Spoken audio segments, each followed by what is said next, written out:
And welcome to today's work session for April 12th. Thank you all for joining us. We want to now call tonight's meeting to order. The first item on the agenda, I want to give the council a chance to take a look because I know we've been sending welcome things to to today's staff. work session for April 12th. Thank you all for There's joining some us. feedback. We want to now call tonight's meeting to order. The first item on the agenda, I want to give the council a chance to take a look because I know we've been sending welcome things to to staff.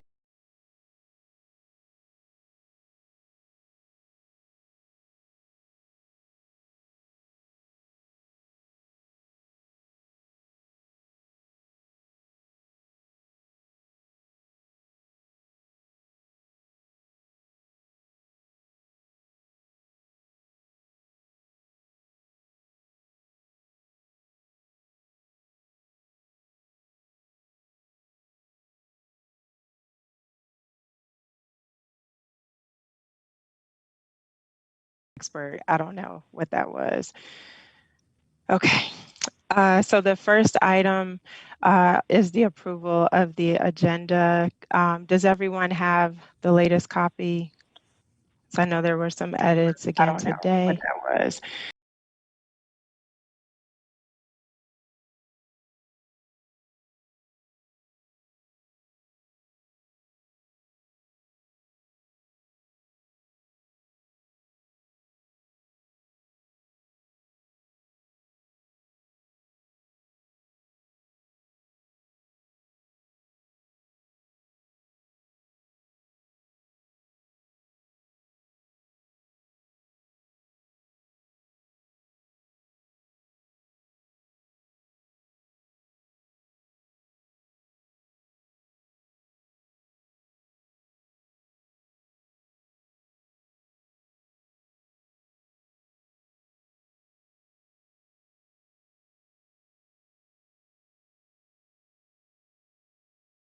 Approval of the agenda. So again, just wanted to give everyone a chance to take a look and ask for a motion to approve the agenda. While we're doing that, it might be easier if Mr. Tonelli, are you able to bring it up on the screen? I just need the permission. Okay.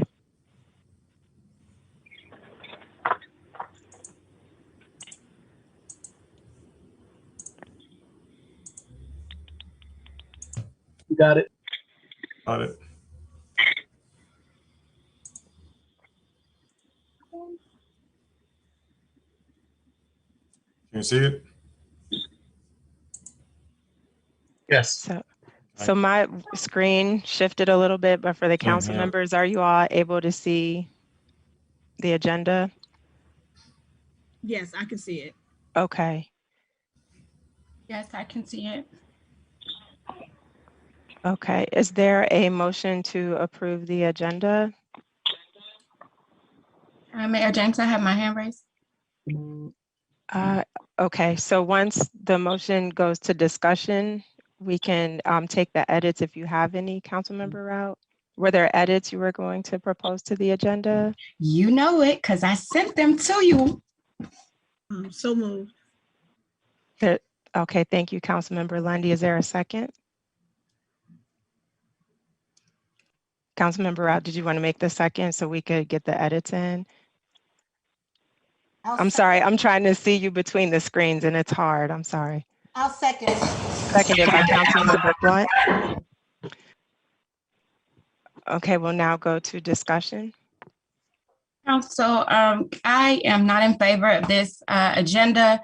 It is not the pleasure of the council, as there were individual emails that were sent to the town administrator, the acting town administrator, with the requested agenda items. So I would like to, I'm not in favor of this draft agenda.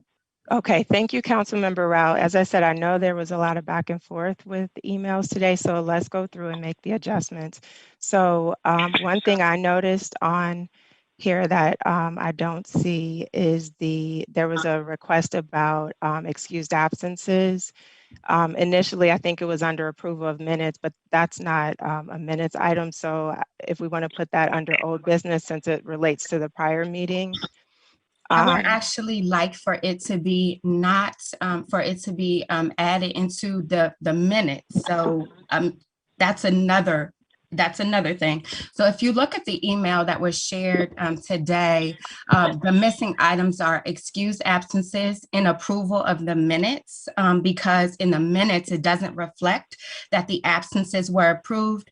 I know there were medical procedures, there were family emergencies, in talking to my council colleagues. And so that is why it's under the approval of minutes. The second item of business is for old business. We are requesting a grant status update for the emergency grants and for the nonprofit grants. There are 2 additional items to include the Hold spring. on. I'm sorry. I'm trying to write it down. You're going too fast. Oh, Can it's you in slow your down for me? email. It's in your Oh. email. A So- spring prayer week, council women, that'll be presented by myself. Senior gathering, that's missing, and I believe that's Councilmember Blunt. And then Mental Health Awareness Month, that is missing, and I will be presenting on that. For Spring Prayer Week, Senior Gathering and Mental Health Awareness, we're requesting 3 minutes each for those. So Councilmember Rao, I'm not sure what happened, but what you're reading off is the version that I have. So let me see if I can share my screen. Okay. Okay. Yeah, I'll stop sharing. And thank Mayor. you for your patience, because it happens when there's Sure, several emails absolutely. going back and forth. So give me a second. So let's see. Mr. Gray, I have the agenda up. Are you able to give me permission to share my screen? Yes, hold on. Okay.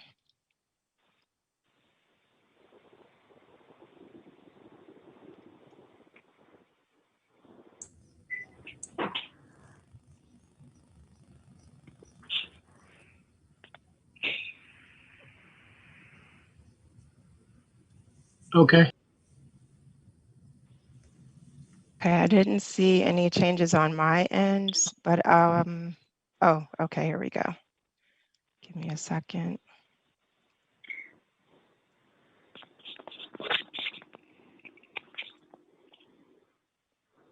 Okay, are you all able to see this with the first item under approval of minutes, excused absences? Yes. Are you able to see that? Yes. All right, so give me a second. It's going to be a little bit of a delay. I'm scrolling down. Are you able to see old business items? Yes. Okay.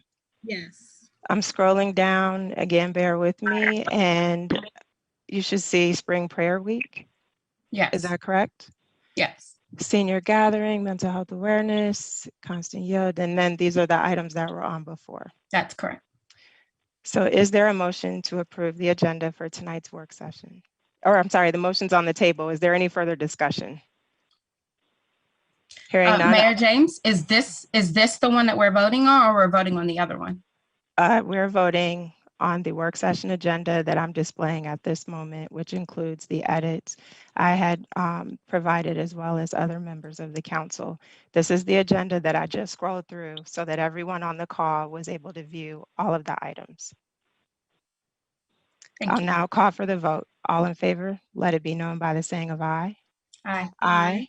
Any nays? The ayes have it. Thank you so much. And I do want to note, Councilmember Mendoza did indicate he had a conflict for tonight, so he will not be attending the work session, nor will he be at the council meeting. So with that, getting into the first item.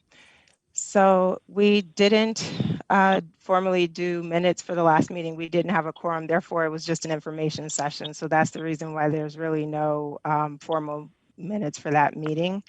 I did want to follow up on a point just raised by Councilmember Rout, as I did reach out to just make sure that we're following proper procedures with the request to provide excused absences. So we do normally have the opportunity, if a council member is not with us, to say we want to vote to excuse council member X from tonight's meeting due to this reason. In this situation, I understand, and I'm going to read verbatim from our attorney, an absence can be retroactively excused, but the involved council members cannot vote to do so when the vote concerns them individually. It is a conflict. So if it were that those who were not present were not voting on the matter, we could very easily just vote to excuse those absences. But in this situation, in order to have a quorum to pass the vote, the 3 individuals who weren't available due to personal conflicts are those who were impacted. Therefore, according to our attorney's guidance, we're not able to vote to excuse those absences. So I wanted to make sure that you all were aware of that and ask if there were any questions. Mayor James, I do have a question as it relates to that. Yes. Yes, I just would like for it to be added into the minutes prior to the approval of that. And to my recollection and being able to use Robert's Rules of Order, the voting person cannot, like I cannot vote on my own absence, but you and the other council members can vote on mine and I can do for theirs. So I do agree with our town attorney and her Robert's Rules of Order interpretation. So that is still the reason why I would like to request that it is voted on so that it can be included in the actual record. Councilmember Rout, thank you for that perspective. I appreciate it. And so with that in mind, it's going to take a second and we're already 15 minutes into the agenda. So if we could do this quickly, is there a motion to excuse Councilmember Rout from the March 8th meeting? So moved. Moved by Councilmember Rout, by Councilmember Lundy, seconded by Councilmember Blunt. All in favor, let it be known by the saying of aye. Aye. Aye. Any nays? The ayes have it. Is there a motion on the table to excuse Councilmember Blunt from the March 8th meeting? So moved. Moved by Councilmember Rout. Is there a second? Seconded. Seconded by Councilmember Lundy. All in favor, let it be known by the saying of aye. Aye. Aye. Any nays? The ayes have it. Motion on the table for approving the excused absence of Councilmember Blunt. I so move. Moved by Councilmember Rout. Is there a second? Seconded. Seconded by Councilmember Lundy. All in favor, let it be known by the saying of aye. Aye. Aye. Any nays? The ayes have it. Thank you so much. And with that, we can definitely edit the minutes. Well, there won't even be formal minutes for that. So that's a moot point. It's just on the record. Moving forward, is there a motion on the table to approve the February 8th work session minutes? I so move. Moved by Councilmember Rout. Is there a second? Seconded. Seconded by Councilmember Lundy. Any discussion? Hearing none, I'll call for the vote. All in favor, let it be known by the saying of aye. Aye. Aye. Any nays? The ayes have it. Moving to the January 11th work session minutes. Is there a motion to approve? I so move. Moved by Councilmember Rout. Is there a second? Seconded. Seconded by Councilmember Lundy. Any discussion? Hearing none, I'll call for the vote. All in favor, let it be known by the saying of aye. Aye. Any nays? The ayes have it. Thank you so much. And that completes the approval of the minutes. Now we'll get into old business, which is the grant status update. So I'll turn it over to Mr. Tonelli or Chief Collington. I'm not sure how you all want to tag team that one. I can go. The emergency grant, we posted that and we've had some applications. There was $20,000 allocated to it and we've dispersed $4,000 already. We have a couple other applications that just came in that are pending and they look like they will be going this week as well in the amounts of $900 and additional $1,000. I did reach out to some people that I had contact info for that suffered losses due to the flooding back on September 10th. And a few of them did get back to me. So I encourage anyone who knows of anybody that has experienced any damage. I mean, this isn't only for the flooding event, but that's what precipitated this. So that's what we know right now. So those are the ones that we want to reach out to. But of course, there's others in there that can apply as well if you look through the grant application. So council members or staff or residents, business owners, anybody that, knows of folks' homes that were damaged during the flood, please contact them, and we'll send them out a grant application. We have this through the end of June 30th, unless it's going to be updated again. It's going to be an ongoing thing. We haven't discussed yet, I don't think. But right now, we have until the end of this fiscal year. So encourage anybody to go ahead and apply. Thank you, Mr. Tonelli. And it's good to hear some folks have already received reimbursements. I know I was happy to get the thank you note from Ms. Anderson. So appreciate you moving these along. Any questions from the council? And again, y'all bear with me because I'm sharing my screen, so it's a little hard. I do have a question. Just for the sake of clarification, I know, Mr. Tonelli, I spoke with you on Friday. Thank you so much for taking my call and calling me back.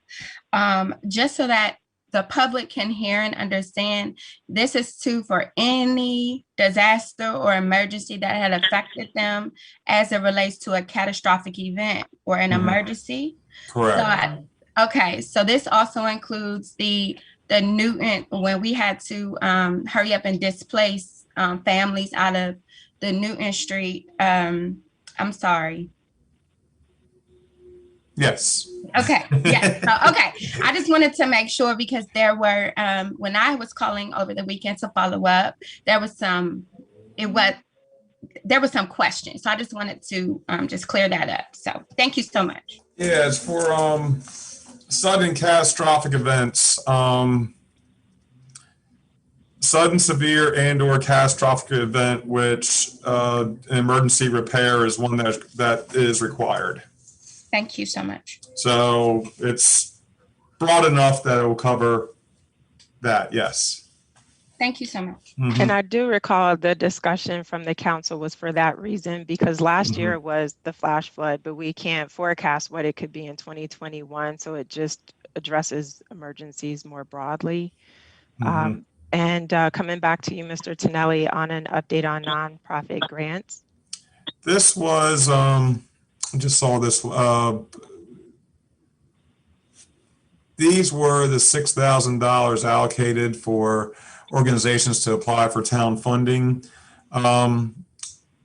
We normally do these at the beginning of the summer, and I think with the transition, I'd go through the previous town clerk's office and find where we did have 2 applications for this. We're not brought to the mayor and council. That I think it was just me to do this right. I think we should advertise it again for another couple weeks, maybe, to put it back out there, to bring it back to you all for the May meeting. Just to give folks, because, we had some staffing issues. This wasn't brought to the mayor and council. We asked these to be sent back, I think, I want to say by July or August. But,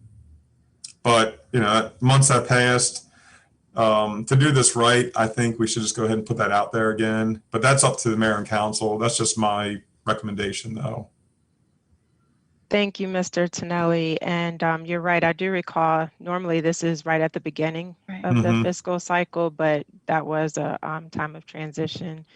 I think it is good, though, just to put it back out there, at least for the 2 who've submitted, they're good. But to give fair opportunity to our constituents. And then also because if you remember, that was still an uncertain time for a lot of organizations. And so even though we put it out, they may have been overwhelmed, due to program shutdowns at the time and different things in light of COVID. So I think they would also appreciate it if we would just give them the time to announce it, give a few weeks for them to get their documents together and submit, but would love to hear from the council.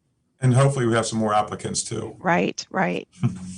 Councilmember Rout. Yes, Mayor James, I do support everything that you just said. And if all of my colleagues, if we could all come together, it's been a very rough year, and I know the nonprofits have been hit the hardest. I yield back. Thank you, Councilmember Rout. And then also I remember Councilmember Blunt made this statement previously that sometimes we get the same groups. So perhaps if we do another call for applications, we can all push it out to our networks that we know are doing good work in the community, just to encourage some new organizations. But Councilmember Blunt, over to you. Yeah, Vito, if you need some assistance with that, I'm more than welcome. I know you said I can't vote on it if I work with us or something to that effect, but if you can call me maybe tomorrow and you can let me know, I can assist you with that. Appreciate that. And we normally have a grant review committee, myself, town administrator, and town clerk. Um, you know, we can hash these out internally, you know, between, acting administrator, chief, myself, and, you know, we go ahead and hash these out and bring these to you all. And Councilmember Blunt, I will be calling you about this too. So Thank you, because I really, yeah, I really definitely, want to be a part definitely. of that. Yeah. And please reach, and you know, as everyone said, please reach out to everybody. As Councilmember Rout said, I mean, you know, nonprofits been hurt. You know, I mean, they've been hit because they rely on a lot of them rely on donations, and there's just not that money flowing into the pipeline right now. Thank you, Mr. Tonelli. And so next we'll move right into new business because I don't know if you all, oh, I'm sorry, Councilmember Lundy, let me come back to you. No problem. Hi. Thank you, Madam Mayor. So, Mr. Tonelli, I just wanted to know who are the two applicants for the application that we can't discuss it We yet? should wait and No. hear them all at the same All time out of together? fairness. Okay. Yes, All yeah. right, no problem. But I'm I want to sorry, answer you, Councilmember I Lundy. really do, but Just so we're being objective and, you know, Yeah. since we have to deliberate on it, want to Yeah. be careful. At this time, we'll jump into new business. You can tell, one, the streets have been high on my mind from community input, and then I can't wait to get to the PEPCO update. So I'm trying to move us along because we have Mr. Tony Ruffin on the line with us. But at this time, I will turn it over to Mr. Pernell Hall to talk us through the road updates. And Mr. Hall, I was getting feedback, so I think I muted you. So I'm going to try to unmute you. Hold on a second here. I just sent you a request to unmute. Did it work? Yes, ma'am. Good afternoon. Good afternoon. Go right ahead. Okay. Good afternoon, Mayor and Council and staff. And as Mayor James said, we WSSC did probably about 65 to 70% of our new roadways in town. And what we had was we had some roadways in between the new roadways that didn't get paved or wasn't in WSSC scope of work. And what we're bringing to you now today is 3 proposals from 3 different companies for the scope of work, which will be milling and overland in the 5400 block of Upshur Street and also in the 54 block of 54th Street. I'm sorry. And here we have 3 vendors: Pronto Paving, MC Langley, Metro Paving. And all of them came at pretty good prices, but Pronto Paving came at a price of $31,597. MC Langley came at $31,972, and also Metro Paving came at $43,059. And I wanted to bring to the Mayor and Council for approval to see if we can get this road work done that's in between the roads that didn't get paved during the WSSC road work. Okay, thank you, Mr. Hall. And before opening it up to council, I did want to ask, did you have a recommendation on which vendor that you think the council should move in favor of? Or did one stand out more than the other based on the proposals? Sure, all of them does a very great job. And as you say, Metro Paving is a very big paving company that do a great big work of Maryland roadways with state highway and everything. And also, I'm quite sure everybody maybe seen MC Langley with the red trucks all through Prince George's County. So they do a great bit of work. But also Pronto Paving, they did our work in Spring Road, and they also did our patch work, which was our first phase on 58th Avenue. So I'm not in favor of, I can't, say just one or another. All of them do a great job, but the time is consuming and what we want done right now, I probably would go with the first one, which will be Pronto Paving, because MT Langley and Metro Paving, as I said, they're big companies, and to bring them back in here as the summer starts may take us a couple of months. Okay, thank you, Mr. Hall. That is super helpful. And then I do like the fact that they're a minority-owned business and also certified small business, so that's definitely appealing. Just two questions I had on this proposal. The first was, is there a warranty for the work that's being done? And then the second one, in the proposal, it said TCP is not included. So wanted to know what TCP is and roughly how much that would cost. That's not the traffic control, is it? Well, no, ma'am. Actually, TCP is just what it said. You know, traffic control plan.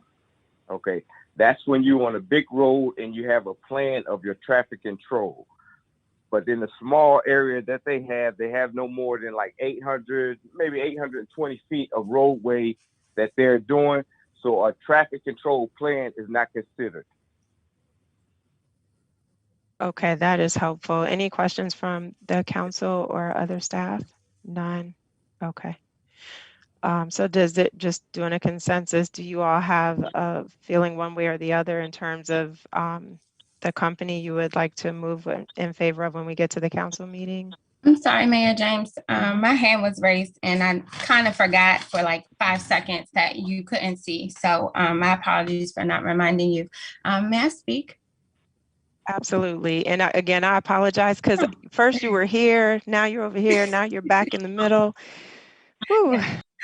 So I just, I trust, our staff. They have lots of relationships, but unfortunately, it wasn't presented to us in a written format, or did I not see it in the packet?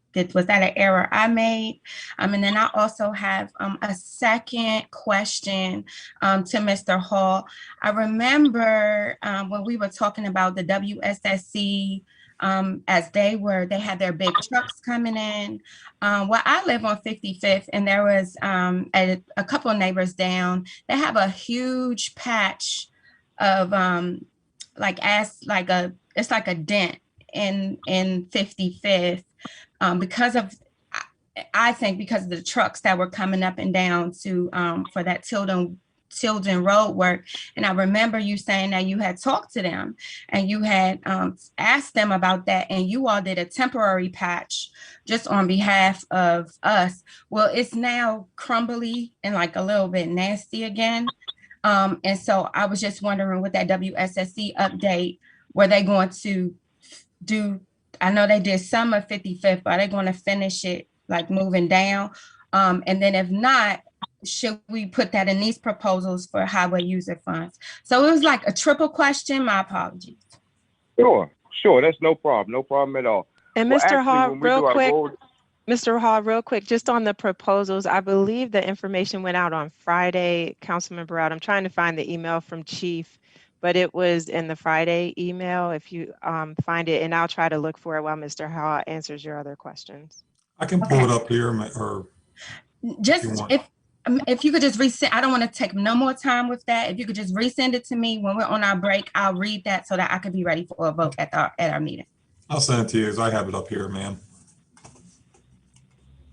Okay, Mr. Hall, I'm coming to you, and then I'll go to Councilmember Lundy. I see her hand is raised. Sure. Okay. Yes, ma'am, Councilmember Route. Thanks it's a good question. The way we roll out this road improvement plan is we try to do sections at a time. And right now we're working on the left side of Tilden Road, which to try to complete both of the streets that didn't get paved, which is the one that you have proposals for right now. And also the next street will be the Decatur Street. After the Decatur Street, which is the cul-de-sac right there, then we will come down and finish the rest of the portion of 55th. So this will be rolled out next month in our report of the road improvement plan. We had to take some out because WSSC did a whole lot of work. So the next work session, I will have that road improvement plan for you all, mayor and council and staff, and actually that section of 55th Avenue is in the road improvement plan as well. That's helpful. Thank you, Mr. Hall. And I'm really looking forward to that because, as I said, I know there's been a couple of residents reaching out about concerns about the conditions for certain roads. So it'll be good to see the comprehensive plan. So we're not just looking, at one small segment, but we're looking at the big picture and making decisions. So next, we have you up for resurfacing. Oh, no, sorry, you handled that. 58th Avenue construction update. Mayor James, I had a question. Oh, I'm sorry, Councilmember Lundy. Thank you. You were up next. No problem. Thank you, Mr. Hall, for that information. So I don't recall. Do we have a warranty with these companies or with the company that you're recommending?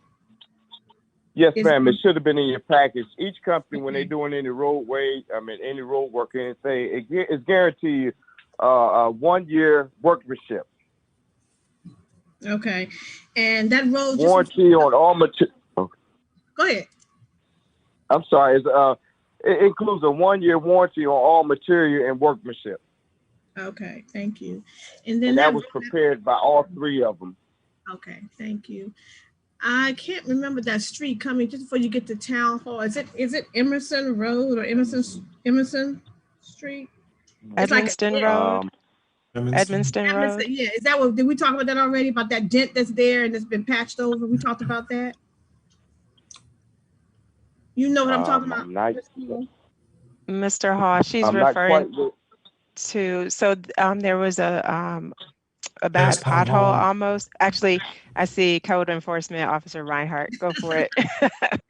I was gonna sink in, but it's patched over now. But I just want to know what the plans were. Yes, ma'am. That was a water main break that happened probably about a month and a half ago. We've been reaching out to the WSSC to come repair that because it's going to be their responsibility to repair. And I can definitely reach out to them first thing in the morning to find out an update for that. But it should have been repaired by now. I don't know why it hasn't been, but it's definitely going to be responsibility of WSSC. All right. Thank you all. Thank you both. And Code Enforcement Officer Reinhardt, it was patched. It's just not completely smooth. So we can tell they did something, but it's just not, everything that's needed. With patches like that, as much wear and tear as it gets, it sinks down constantly. Similar to what kind of happened up on Annapolis Road and I spoke with Councilwoman Rout about. Once the wear and tear is, you just have to remind them to come out until a permanent fix can be done. Okay, we appreciate it. And Mr. Hall, we're sticking with you. We're moving into the updates from Maryland State Highway Administration on 48th and Quincy Streets. Oh, okay. Once again, good afternoon, Mayor and Council. As everybody knows, it's been an ongoing issue with the inlets, the damaged inlets, and also the corroded underground water main.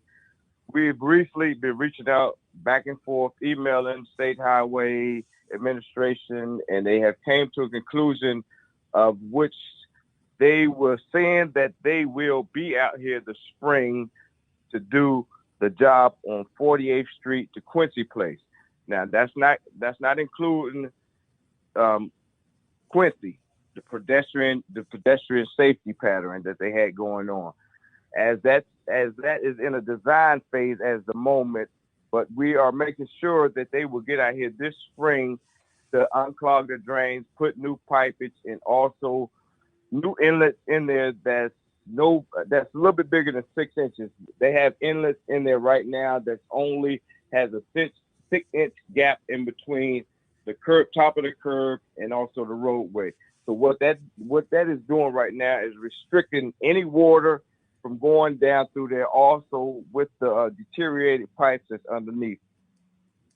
So I look forward to having something by the May Council meeting to have a schedule of a starting date, as they say. Great, thank you for that. And I'm not going to steal her thunder, but Councilmember Rout had a great idea that kind of touches that area. So I'm not getting into it, but at the appropriate time, she will definitely share that, Mr. Hall. So hopefully you'll be on for, if it's not on this meeting, when we get into the council meeting.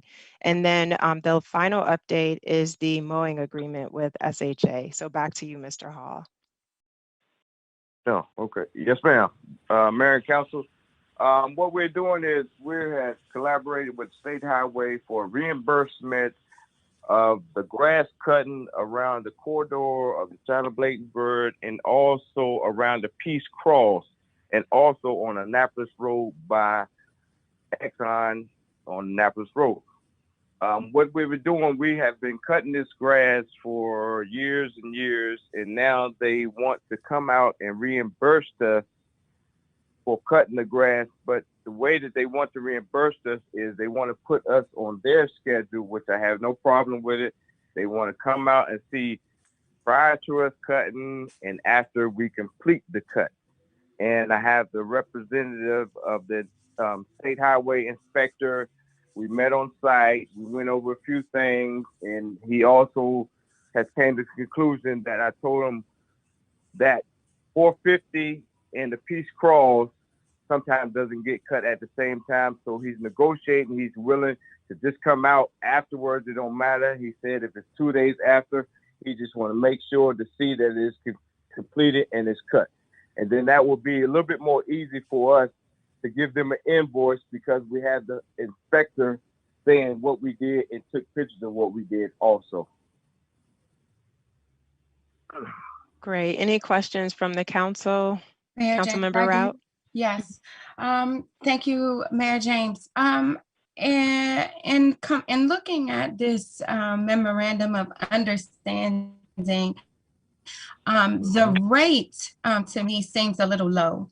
I did a search as it relates to just other contracts that they had with patches of work in similar areas. Did we negotiate that rate anymore when we were speaking? Well, Yes. Mr. Hall, you want to take it? Well, by the word of their mouth, when I spoke to him, he had laid on the line to say that he think that it's better. Best to keep it where it is because what we're getting paid, I'm not for sure the numbers, and I didn't want to say them. It was something 120 something per acre or point something acre that we was getting as a town of Bladensburg, and his contractors that they was given was around like $70 or something like that per acre or 0.8 acres. Now I don't have that in writing, but that's what he said. And to piggyback off of that, so Mr. Hall reached out to his person, and then I also reached out to my contact at State Highway and got the same information. So I think it was maybe last Tuesday or Wednesday, we compared notes and we got the same story. So the contact person, Mrs. Mason, said, look, we could save money and pay a contractor. We're just trying to partner with you all because you're right there. You see when the work needs to be done and you can respond much quicker than if we just employ a different contractor for the area. But Councilmember Rout, I do remember you raising that question when we talked about this last fall, and that's why it was on the radar to bring it back around before signing off on the agreement. Yes, ma'am. All right, Mr. Hall, I don't see any other hands, so we're going to keep running along. Thank you very much for all those updates. We're going to switch and start talking about mosquitoes with Code Enforcement Officer Reinhardt. Good evening, Mayor and Council. I just wanted to, last year, we attempted to participate in the mosquito spraying program. Unfortunately, with COVID-19, they suspended the program from 1 year. We did participate in 2019. And we plan on participating again this year. They're going to bring the program back. And just a little background on it, the Maryland Department of Agriculture actually comes to the community on a designated day of the week, which I don't have yet. As soon as I get it, I will put that out in one of our e-blasts. But they'll come through and they'll spray our community, the entire community in the town of Bladensburg. And then they also have a second spraying program, and that's if they, in one of their traps that they have in several locations throughout town, if they come across a infected mosquito with either West Nile or the Zika virus, they'll come out and do a emergency spray. That program is a great program. It works wonders. I know the year we did it, we would still get some complaints and concerns, but they weren't as bad as we've received them in the past. Also, if a resident in our community does not want to participate in that program, they can reach out to the Maryland Department of Agriculture, go online and fill out a mosquito exemption form. And basically what that mosquito exemption form is within 100 feet of their property, the truck, as it's going through the neighborhood, will stop spraying in front of that location for 100 feet before to 100 feet after, and then they will cut back on their spray system. One of the biggest things with mosquito in the town of Bladensburg is we need actually all our residents to help out also. So if you have any stagnant water, buckets, tires, or anything that's just laying around with stagnant water in your property, that's going to be one of our biggest breeding concerns we have here in the town of Bladensburg. Any questions from the mayor and council? Thank you, Mr. Reinhardt. Looking for raised hands. Councilmember Blunt, Councilmember Rout. Hi, Mayor James. Thank you so much. Thank you so much, Officer Reinhardt, for that presentation. I am in support of the mosquito spraying program. A few years back, a Ward 1 resident was diagnosed with the West Nile virus. And so this is very important to some of the residents.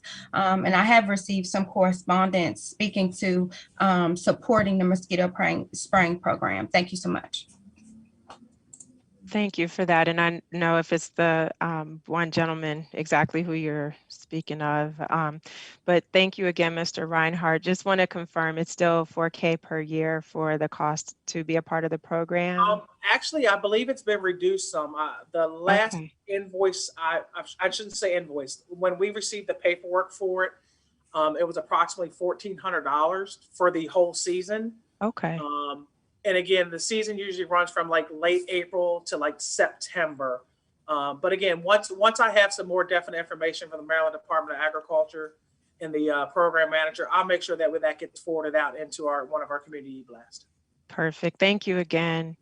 And so with that, we are going to move over to our special guest, Mr. Tony Ruffin, who is joining us from the great company Pepco. Look at that smile. So Mr. Ruffin, thank you for joining. I believe one of your colleagues may be joining as well, your engineer, but I'll turn it over to you to walk us through your information. Great. Thank you, Mayor James. It is good to see everyone tonight. I am Tony Ruffin, Governmental and External Affairs Manager for Pepco Maryland. I do believe my colleague may have joined by phone, Ms. Barbara Gonzalez, who is our construction manager for our Pepco electric vehicle public charging station. Barbara, if you can hear us, please identify yourself. Hi, everyone. I'm here. This is Barbara. All right, great. Thanks. Now, we're a tiny bit handicapped because I don't believe that Barbara can see the screen, but she can hear us. And so if I can start first by thanking Mayor and Council for allowing us to come forward tonight just to talk about a couple of items. As a little bit of background, I had the pleasure of being with Barbara and other members of the Pepco team at the recent City of Mount Rainier ribbon cutting ceremony relative to our EV work there, public charging work there.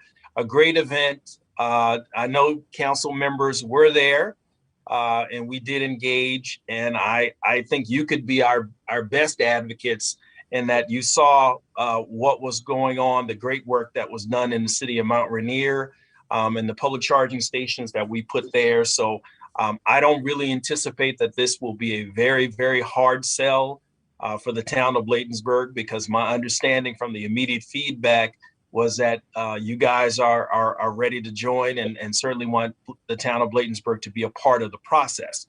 So what I like to do tonight is see if I can share my screen.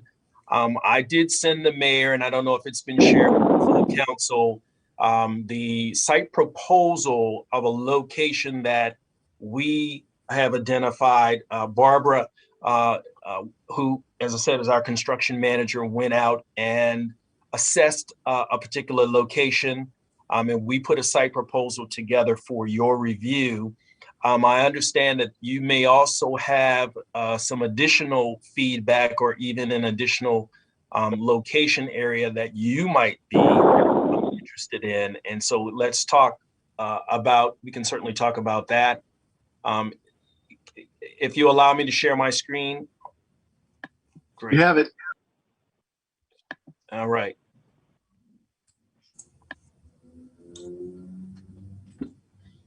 All right, please let me know if you can see my screen. Not yet. Oh, not yet. Give us one moment, Mr. Ruffin. Okay, now we can see it. Okay, great. And so again, and Barbara, just for your knowledge, I'll kind of walk through this a little bit, and maybe you can give some commentary. We sent a site proposal to the mayor for the location of 4229 Edmonston Road, which we identified sort of meets the engineering aspects of this project, and you'll be able to see in the photograph at least on the first page, what we've identified. So the location is marked, the 4229 Edmondson Road, that's marked, and it's near the Bladensburg police station. You can see when we scroll down a little further, and maybe Barbara can elaborate on this, where we have the photo of the exact site location, where we have marked in blue, in green, and in orange, or red, I should say, where we would put the charging stations. And Barbara, I know you're at a bit of a handicap not being able to see the photos itself, but the red is the parking spaces you identified. The green is where the charging stations would go, and the blue would be the meter cabinet. Is there any comment you'd like to make, Barbara? Yes, well, I was hoping for my turn. Good evening, everyone, and thank you. The location that I selected, as you probably can see, is in front of the town hall offices. Is the last parking space in the front, which is near that little grassy area and close to the pole. As you can see, the electric pole is over there, and where the grassy area is located is where I plan to put a DC fast charger, and I plan to, obviously with your approval, and I plan to put my equipment. I cannot put anything, any charging station. As you can see, the area in the parking lot is environmental friendly, meaning that this is an area that was created to filtrate the water, and there is a good size of parking lot that's environmental friendly, and we do not want to do any kind of damage to any of the great work that you guys have done there. So in the grassy area was where I will be recommending to put a DC fast charger, which is maybe like 10 feet away from the pole. Why DC fast charger, you may ask? You're very close to a very main route, which is traveled by many vehicles. The other thing is that the DC fast charger, people that will use that, not all the vehicles can use it, but the vehicles that use the DC fast charger, they will come and charge their vehicle. 80% of the vehicle will be charged within half an hour.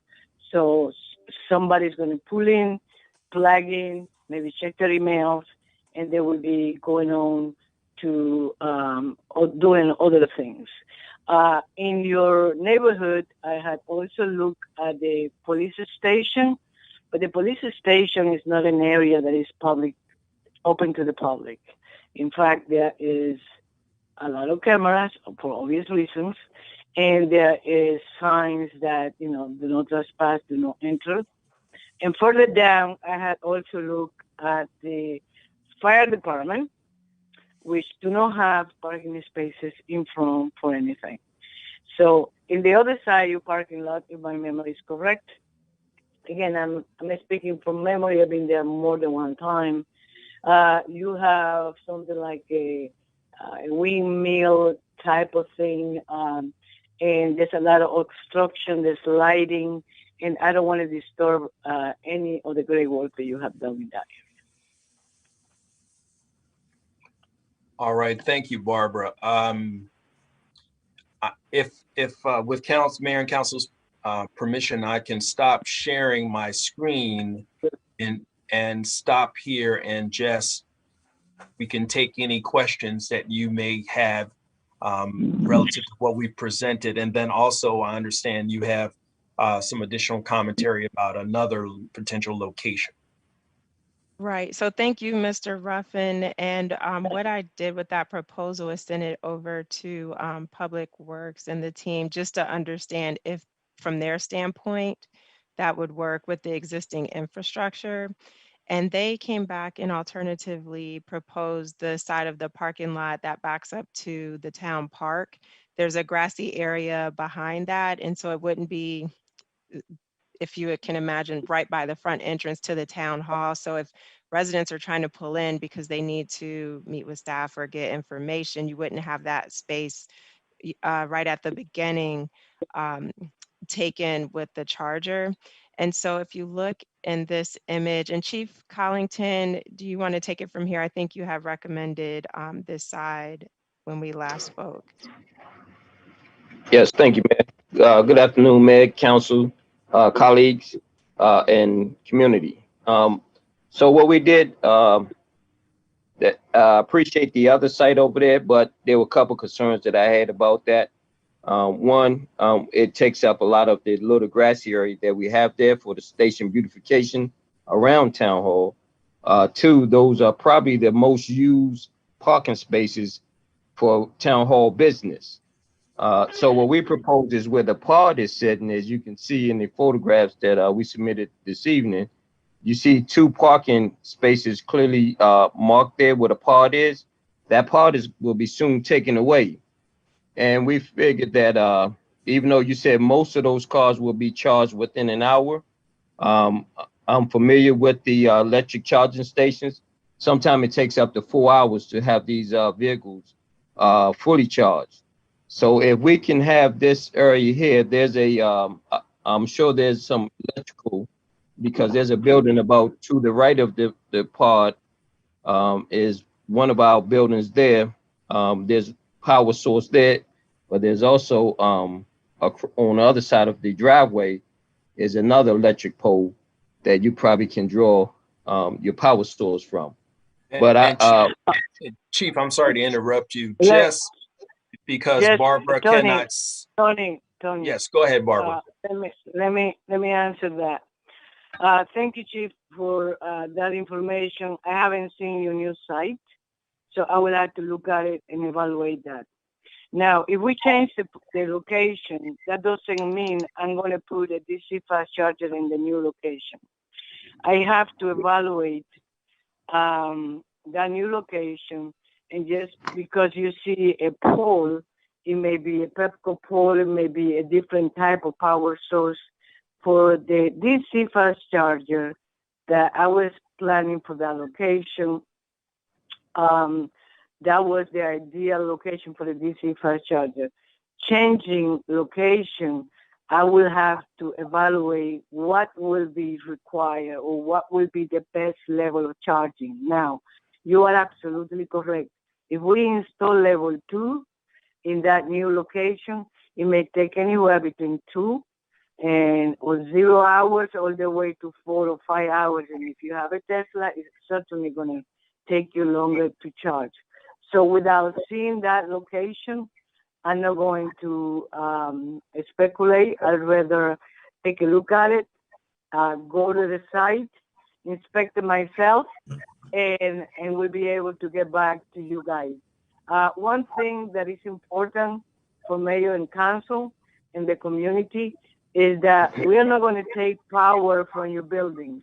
We are not going to take power from any of your facilities. This charging station, Pepco is going to pay the electric bill. Pepco is going to own, maintain, and operate. So we are not sending the electric bill back to you. This is all going to be free of charge to you. And whenever uses this charging station will pay us, okay? Then we pay the electricity from that revenue. So you will never get an electric bill. You will never get an engineering bill. You will never get none of the stuff that associated with the construction of this type. So I do hope that that helps. But I'll take a look at that new location. If you can email it to Tony, I'm sure he's going to email it to me before the night is over, and we'll take a look at it and get back to you. Great, thanks, Barbara. The only thing I was going to ask for is the actual address location where this is. Could you just give it to me? Sure, it's the same parking lot, so it's 4229 Edmonston Road. So But it's for in the a- town hall address, it's just the other end of that parking Oh, lot. Okay, and would it be possible to have these pictures emailed to me so I can share them? Sure, I'll send them right over. Okay, great. Yep. Thank you. Yeah, absolutely. And then I know we're running short on time, Mr. Ruffin. So if we can't get to the streetlight initiative, would love to have you come back and talk more about that. But if you could at least just talk about the multi-year plan overview, because I believe there's some immediate action that you were asking of us on that front. Great. Thank you again, Mayor, for that. And I can make it very, very quick, and certainly would be willing to come back appropriately. Just as background, PEPCO filed a multi-year plan with the Maryland Public Service Commission back in October. A part of this multi-year plan includes our LED streetlight initiative, which is an initiative that PEPCO is getting ready to undertake if we are approved by the commission to upgrade more than some 66,000 PEPCO-owned lights within our PEPCO Prince George's and Montgomery County service territories. Also a part of that, what we call our MYP, is the electric vehicle public charging program, which we've just discussed. As part of the commission process, they hold 2 public hearings in which they take public comment on what we have filed before them. And so I had engaged the mayor and wanted to ask for the town of Bladensburg to offer any level of support relative to some of the caveats of the MYP. I know that Bladensburg has been most interested in the electric vehicle public charging program. So I thought this would be a great meeting to get some synergy on both of those initiatives. I know that streetlights is very important to pretty much every municipality that I've engaged with in Montgomery County and Prince George's County. So we wanted mayor and council to have the opportunity to weigh in, make either an oral statement or provide a letter of support. As the mayor indicated, their timing is an issue. The first public hearing was on March the 15th, and the last public hearing is April 15th. And so it would be helpful to know if mayor and council would be interested in providing an oral support for our MYP. If so, then you would have to register by the 12th. By tomorrow, the 13th, to be able to participate. If not, you can also offer a letter of support, and there's a little more time to do that. But I wanted to bring both options before mayor and council tonight, since we are talking about our EV program. Great. And I want to go to Councilmember Rout. And again, just because of the timing, I did want to ask Mr. Ruffin to be here to explain the program to everyone and give the opportunity to weigh in and provide public comments, not just the council, but the residents. You have an opportunity to weigh in before the Public Service Commission as well. But over to you, Councilmember Rout. Thank you, Mayor James. Our first question is regarding the EV stations. I think that Bladensburg has comparable amount of residents to the town of Mount Rainier. And so as it relates to equity, right, Tony, I wanted to speak to see if I could advocate on behalf of more stations in the town of Bladensburg. And here's the reason why, right? 450 Annapolis Road, there are thousands of people that travel Annapolis Road from Annapolis, and we have the opportunity. We manage that. We manage that traffic. We manage, responses to businesses. That's huge. And that's on the other side of Bladensburg. So if we're looking to be more conscious about green and environment, I would advocate for more, at least 2 in Ward 2, you know, and then at least 3 in Ward 1 as it relates to, yes, that's a perfect location, but Mount Rainier, they have like what, 5, 6, 7? Come on, Tony, you can't just offer us 1. We need a little bit more. You know, if Barbara were visible, I'm sure she'd be smiling. Councilmember Rout, definitely, we would love to put as many public charging stations in the town of Bladensburg as we could find locations to put them in, as long as they meet the engineering. Tony, yes. Can you hear me? Yes, Barbara, go ahead. Well, thank you. I'm smiling. But Mount Rainier only have 3, okay? This is predicated on the sites that you give me and the locations that you give me. You are absolutely correct. I'm looking also at the Bladensburg Library. In fact, I was there last week. I'm looking at other places in Bladensburg. But again, the issue here is who never had the jurisdiction for those locations. The library is part of Prince George's County Libraries. So I had to go to Prince George's County for approval with Tony, obviously. But you give me the locations and give me the sites, and certainly we will evaluate everything, and the more the better. So I'm not opposed to that. That's a great idea. But I just want to make sure that you know that Mount Rainier doesn't have 7. They just have 3. And I can tell you other locations in Annapolis Road, that's a beautiful place.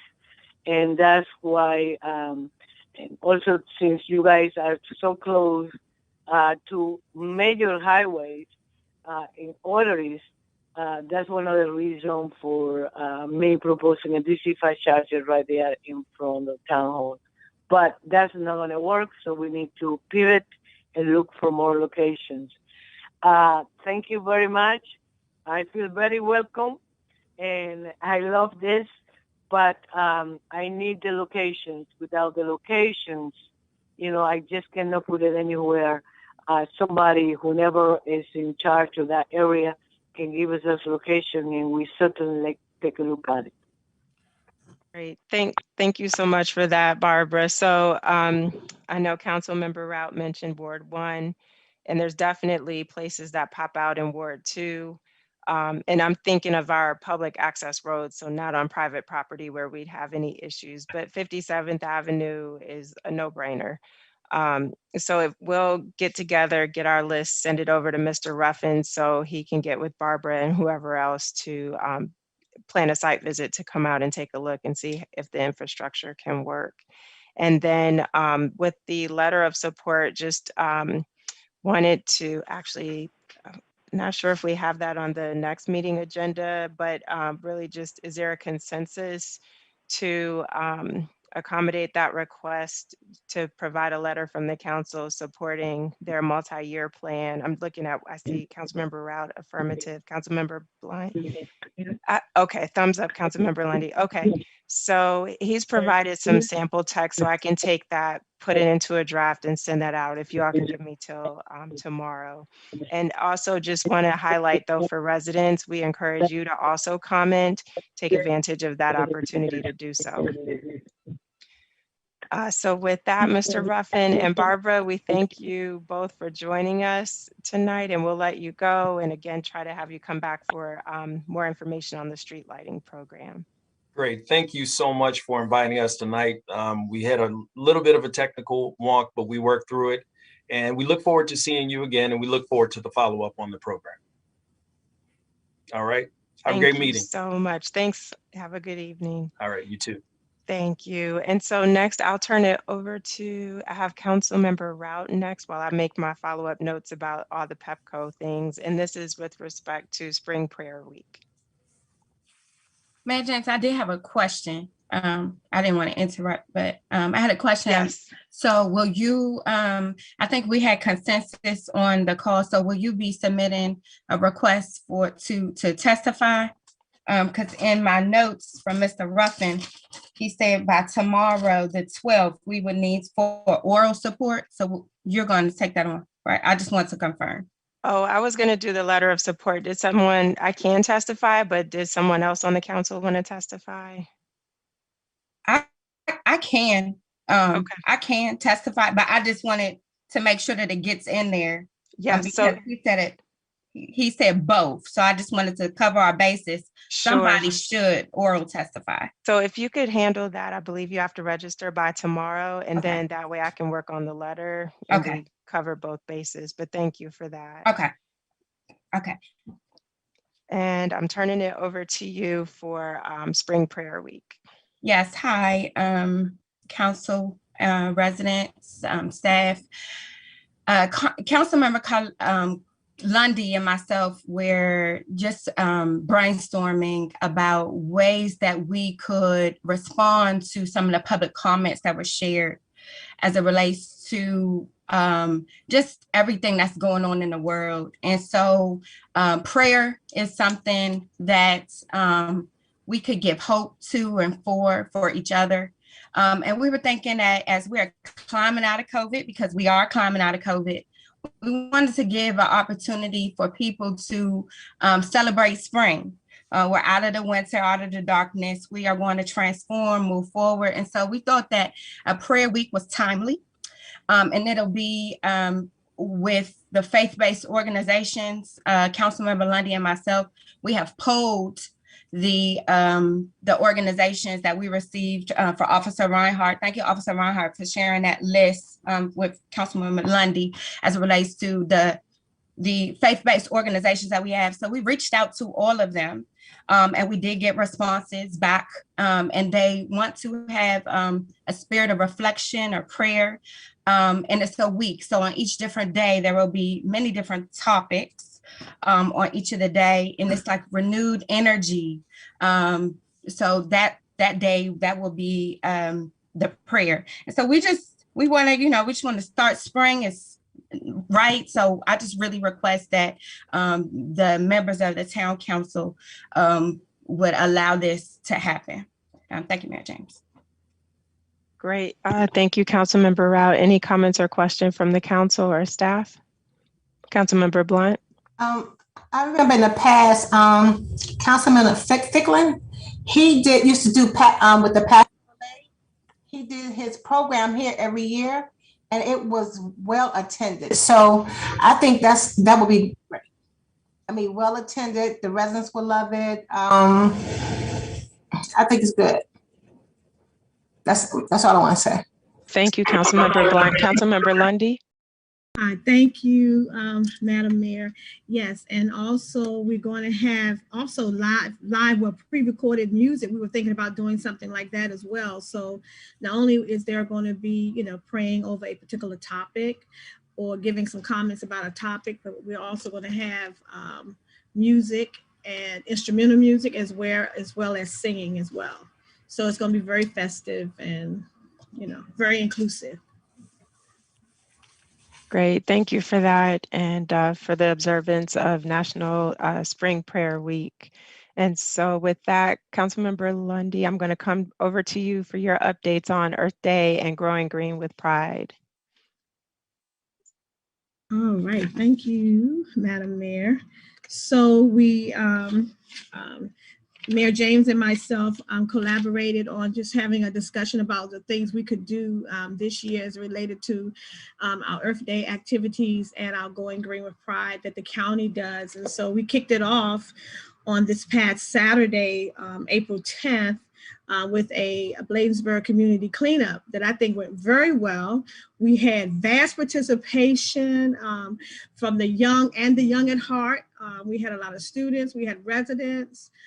We also had the members of the Young Democrats to come out. We had our members, a member of our Going Green team that came out. And so that was very wonderful. We also had our council member Mendoza and Route to come out, and we had different locations. Also, Councilwoman Jolene Ivy as well came out, and she couldn't wait to get started. Okay, even before we were going to start at 9 a.m. She said, "I'm ready. Let's go." So that was just fabulous. Everything was really good. So we're trying to do some activities for some particular days. So the Going Green cleanup event on the 10th went very well. We also talked about doing some tips, and I believe the first tip went out today, if I'm not mistaken. Ms. McDowell put that tip out. Her and Mayor James are working together on that. And anyone who has a tip, you can submit it to myself or Mayor James, and we can go, get that to Ms. Diamond. Is that okay? Yeah, so we're going to do tips for the week. We also are doing something, working with our Public Works Department to spruce up our town hall, our park, our Harrington Park.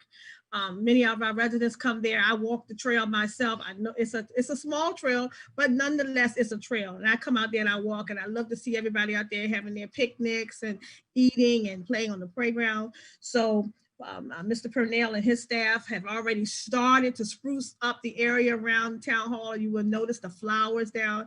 They're going to be doing a power wash of the equipment, sprucing up the benches and all that good stuff. So it's just some great things that are going on with that.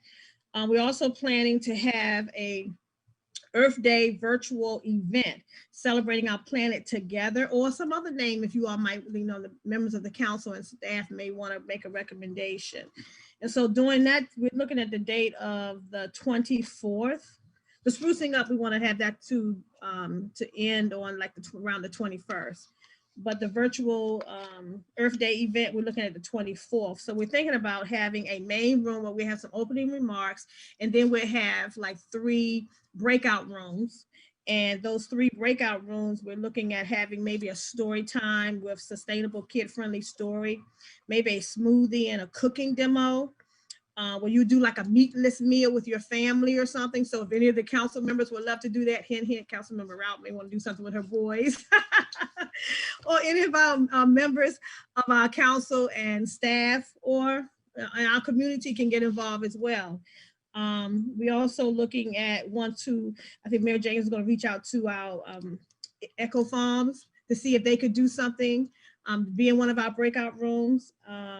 What else? And we just need a time for that. So we haven't come up with a time yet. So for the 24th, and is that a Saturday? I don't have my calendar. What date? What date is that? It's a Saturday. Okay, it is a Saturday. Mm-hmm. So any recommendations for time before I go on for that? To do the virtual event, maybe 2-ish, 3 o'clock? Sounds good. Everybody chime in at one time. Okay, so let's just put tentatively here down for 3 o'clock, because we have to work with Rick, to make sure that we can use his Zoom account. And he said he's on board with that. He's on the line, so he's good with that. Also, we talked about for our May 1st, which is the county exec, the Going Green with Pride event is on May 1st. So we're hoping that people who came with us and volunteered on the 10th will come back with us on May 1st. We're thinking about, the mayor and I discussed about getting some t-shirts. She had a great idea about getting the t-shirts, and I thought that was a great idea, Mayor James, to have t-shirts for our volunteers. And also, we've been talking about for years, put some trash receptacles around town, some more trash receptacles. And I know it's been talked about even before I started working with this Earth Day event, before I became on as a council member. And so I think that's something we really need to do in this year, to encourage people to put trash not on the ground, but in the trash cans. So we need some trash receptacles. Can I get an amen on that? All right, so that's all I have with that right now. So just, if anybody's interested in wanting to read a story to the kids about something about sustainability, let me know, or Mayor James know, so we can get this going, so we can set you up and get you, hooked up with this Zoom event that we're gonna have on the 24th at 3 p.m. Is that Great, okay thank with you. everybody's calendars, huh? Mayor Yes, James? thank you, Councilmember Lundy, for all the great ideas and updates. Thank you. Ooh. So we are at 6:47 and we still have a little bit further to go. And the budget is clearly important. So I'm wondering if you all want to just move that to the council meeting, because Mr. Tonelli has to get through our schedules with the budget calendar, you know, giving us that overview.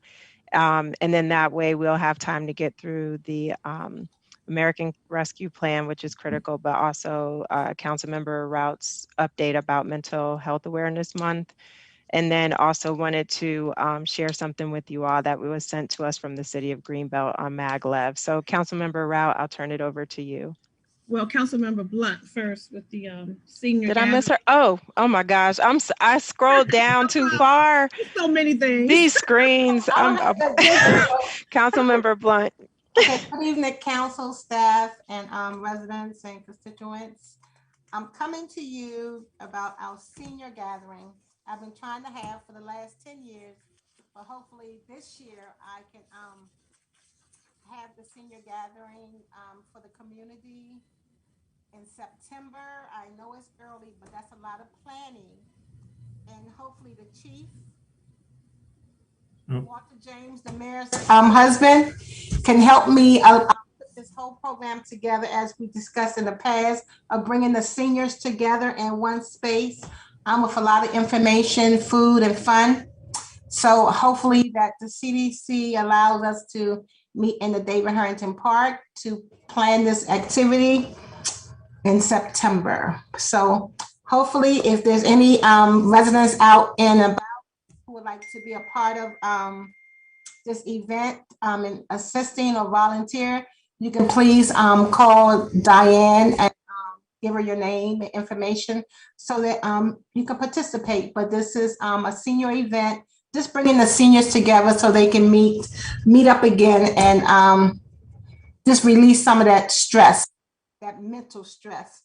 So again, it's all about the senior picnic, and I'm going to give you a great event. So that's all.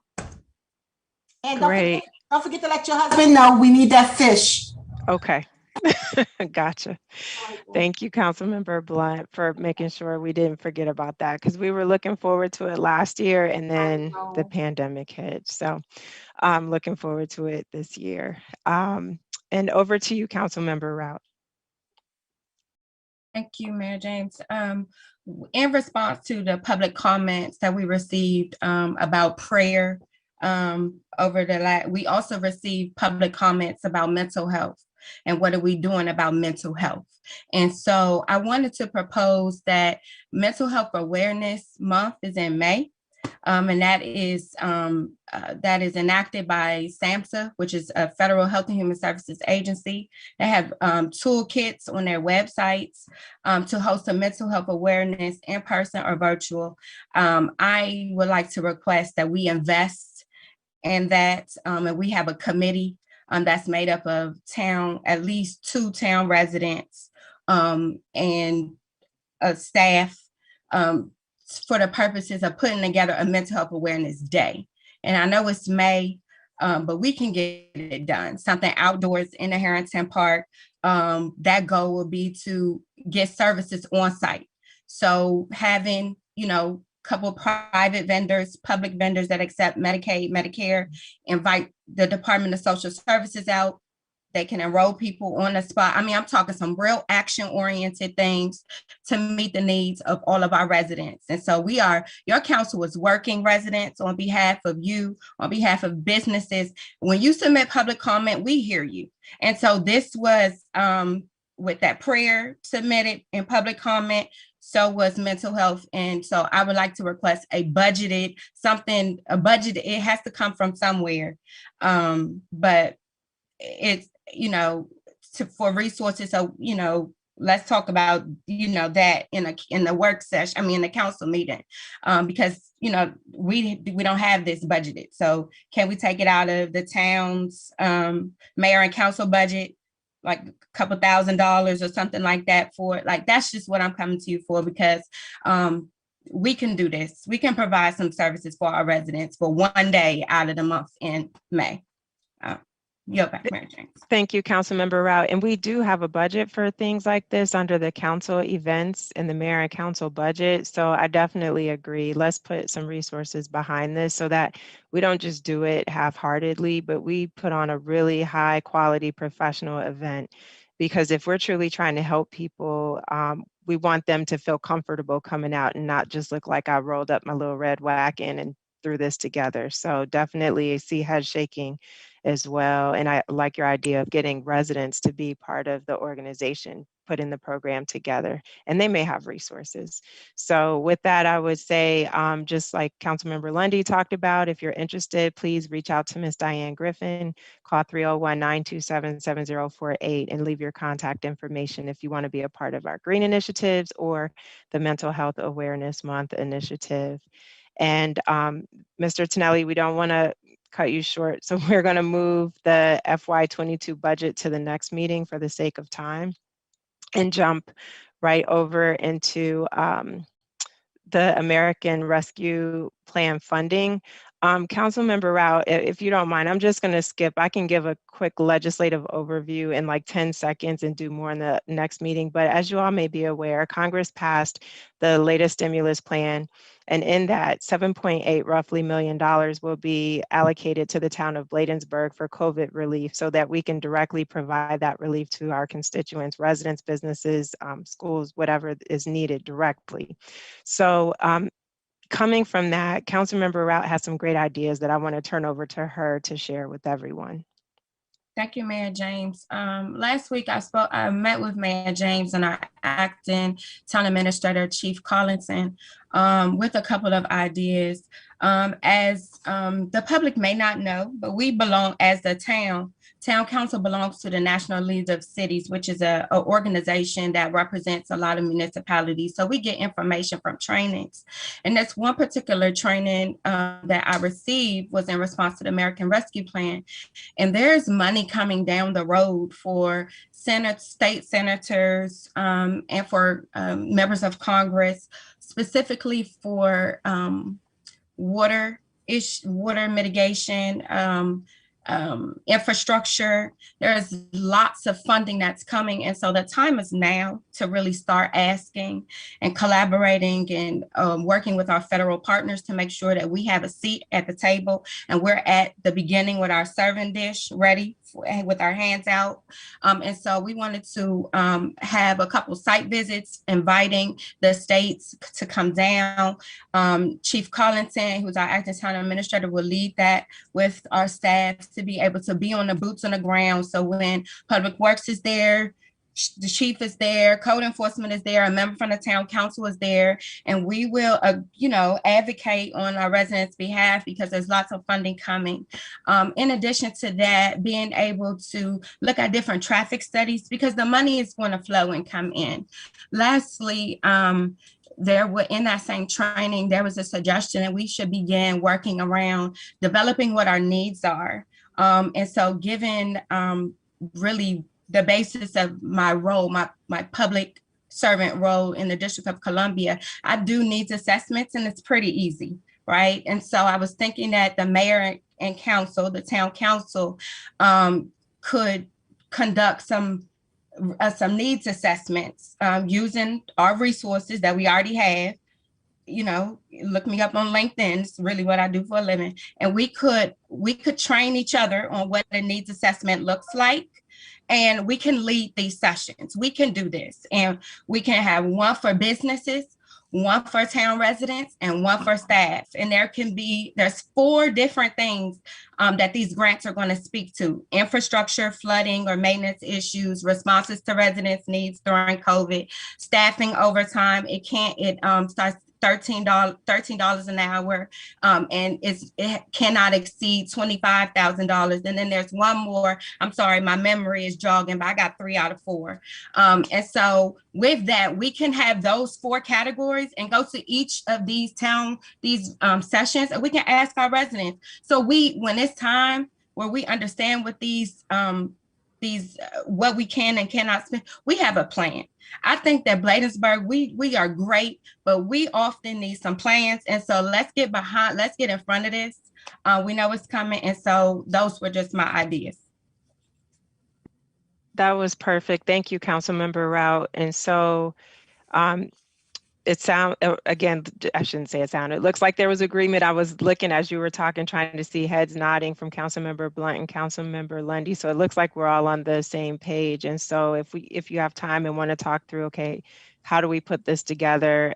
Let's go ahead and set that up and make it happen. But again, thank you for bringing that information back to us so we can be prepared and have a solid plan once the decisions are made from U.S. Treasury guidelines.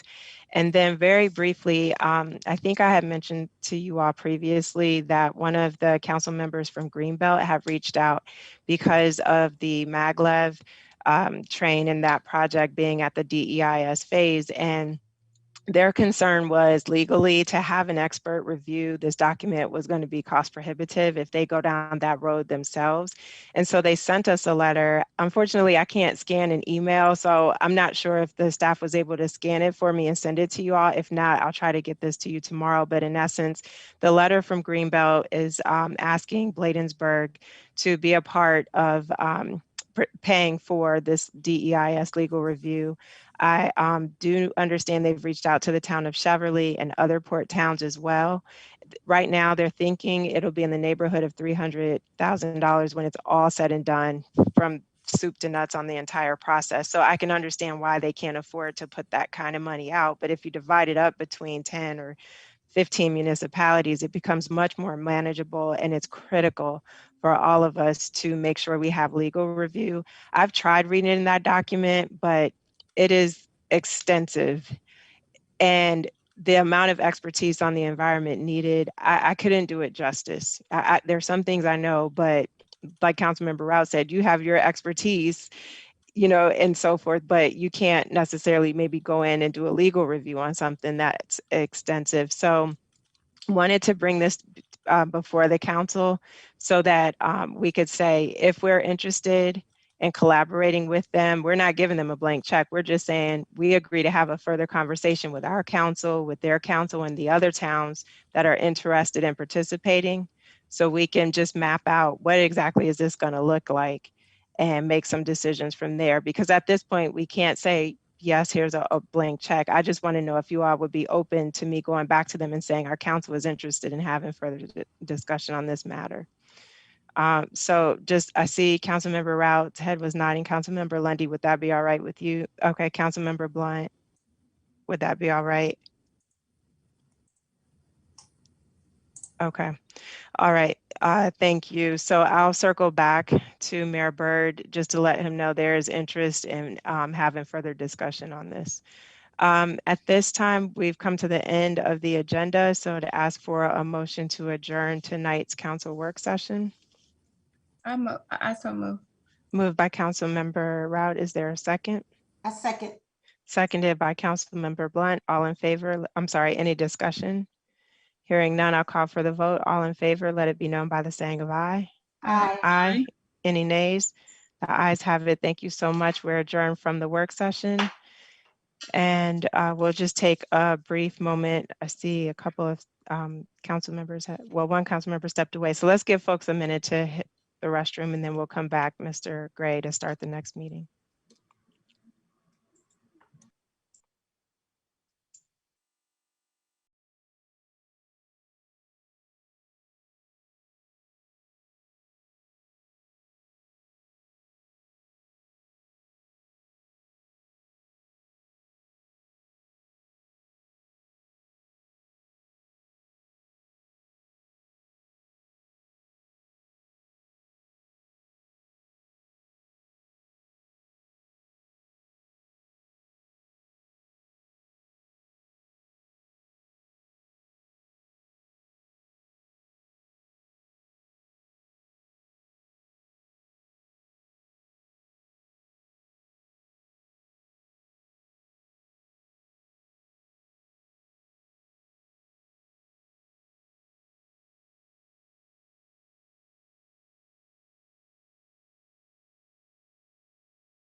Good evening and welcome to today's council meeting for Monday, April the 12th. We are now called to order, just checking. Okay, Councilmember Blunt is with us. Her camera's not on, but she is here. So we do have a quorum.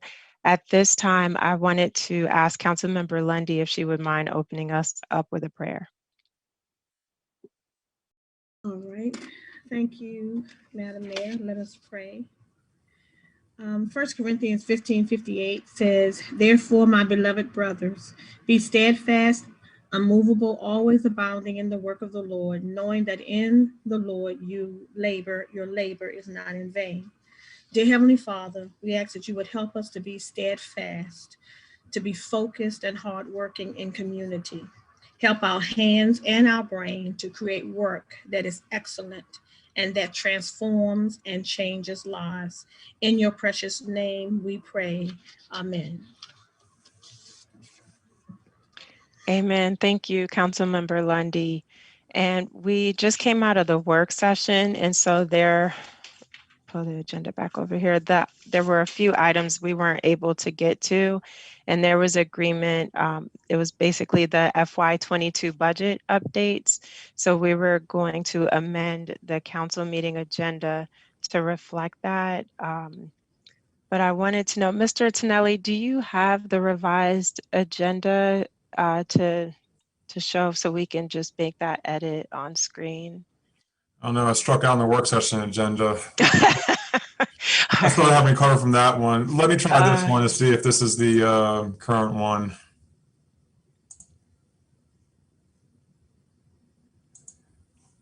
It should have Spring Prayer Week on there, Mental Health Awareness Month, Senior Gathering. Yep, I think this is it. So council, can you all please take a look, and then Mr. Tonelli, if you want to just copy and paste over so I don't get on a roll and miss the budget, because that is important. Okay, so financial business, did we put the budget calendar down here and the? Yes, draft budget, and then third was constant yield advertisement.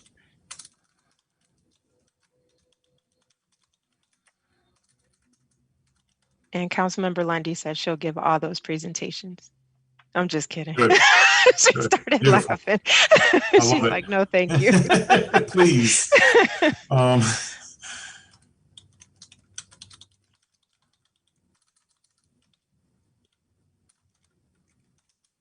And a constant yield ad.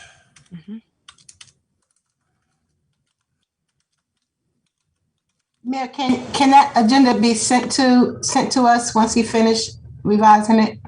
Sure. Thank you. You might want to go into approval of the agenda and make sure that's. Yeah, let me make sure. Just one more thing. Okay.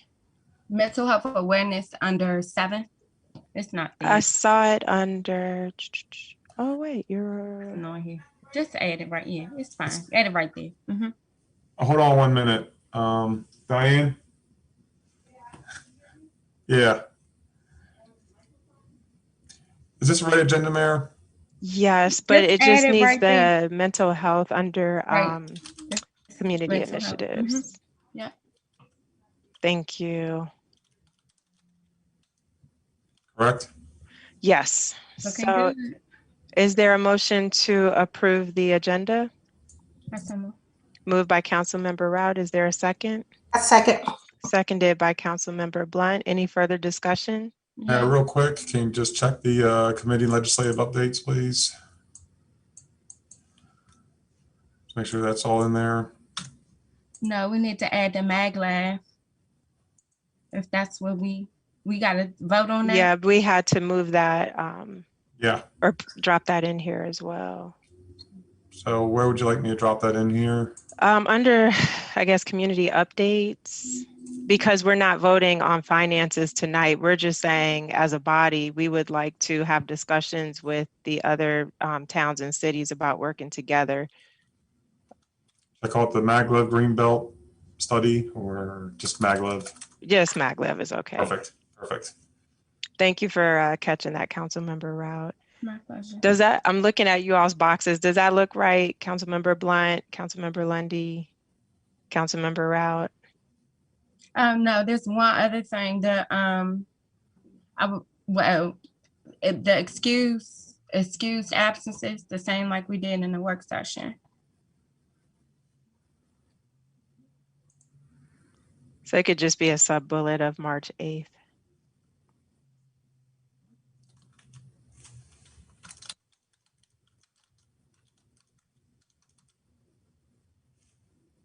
Okay. All right, thank you, Mr. Tonelli, for making those updates. And thank you, Council, for taking a look and providing edits. And with that, I'll call for the vote. All in favor, let it be known by the saying of aye. Aye. Aye. Any nays? Aye. The ayes have it. Thank you so much. And with that, we'll move into the first item, similar to what we did at the work session. Is there a motion to approve the absence of Councilmember Blunt for the March 8th meeting? So moved. Moved by Councilmember Rout. Is there a second? Seconded. Seconded by Councilmember Lundy. Any discussion? Hearing none, I'll call for the vote. All in favor, let it be known by the saying of aye. Aye. Any nays? The ayes have it. For Councilmember Lundy, is there a motion to excuse her absence from the March 8th meeting? So moved. Moved by Councilmember Rout. Is there a second? Any discussion? Hearing none, I'll call for the vote. All in favor, let it be known by the saying of aye. Aye. Aye. Any nays? The ayes have it. And for the absence of Councilmember Rout, is there a motion to approve or excuse that absence? I so moved. Moved by Councilmember Blunt. Is there a second? Seconded. Seconded by Councilmember Lundy. Any discussion? Hearing none, I'll call for the vote. All in favor, let it be known by the saying of aye. Aye. Any Aye. nays? The ayes have it. Thank you so much. Is there a motion to approve the February 8th council meeting minutes? So moved. Moved by Councilmember Rout. Is there a second? Second. Seconded by Councilmember Blunt. Any discussion? Hearing none, I'll call for the vote. All in favor, let it be known by the saying of aye. Aye. Aye. Any nays? The ayes have it. Thank you so much. At this time, we'll turn it over to Ms. Griffin to read the public comments.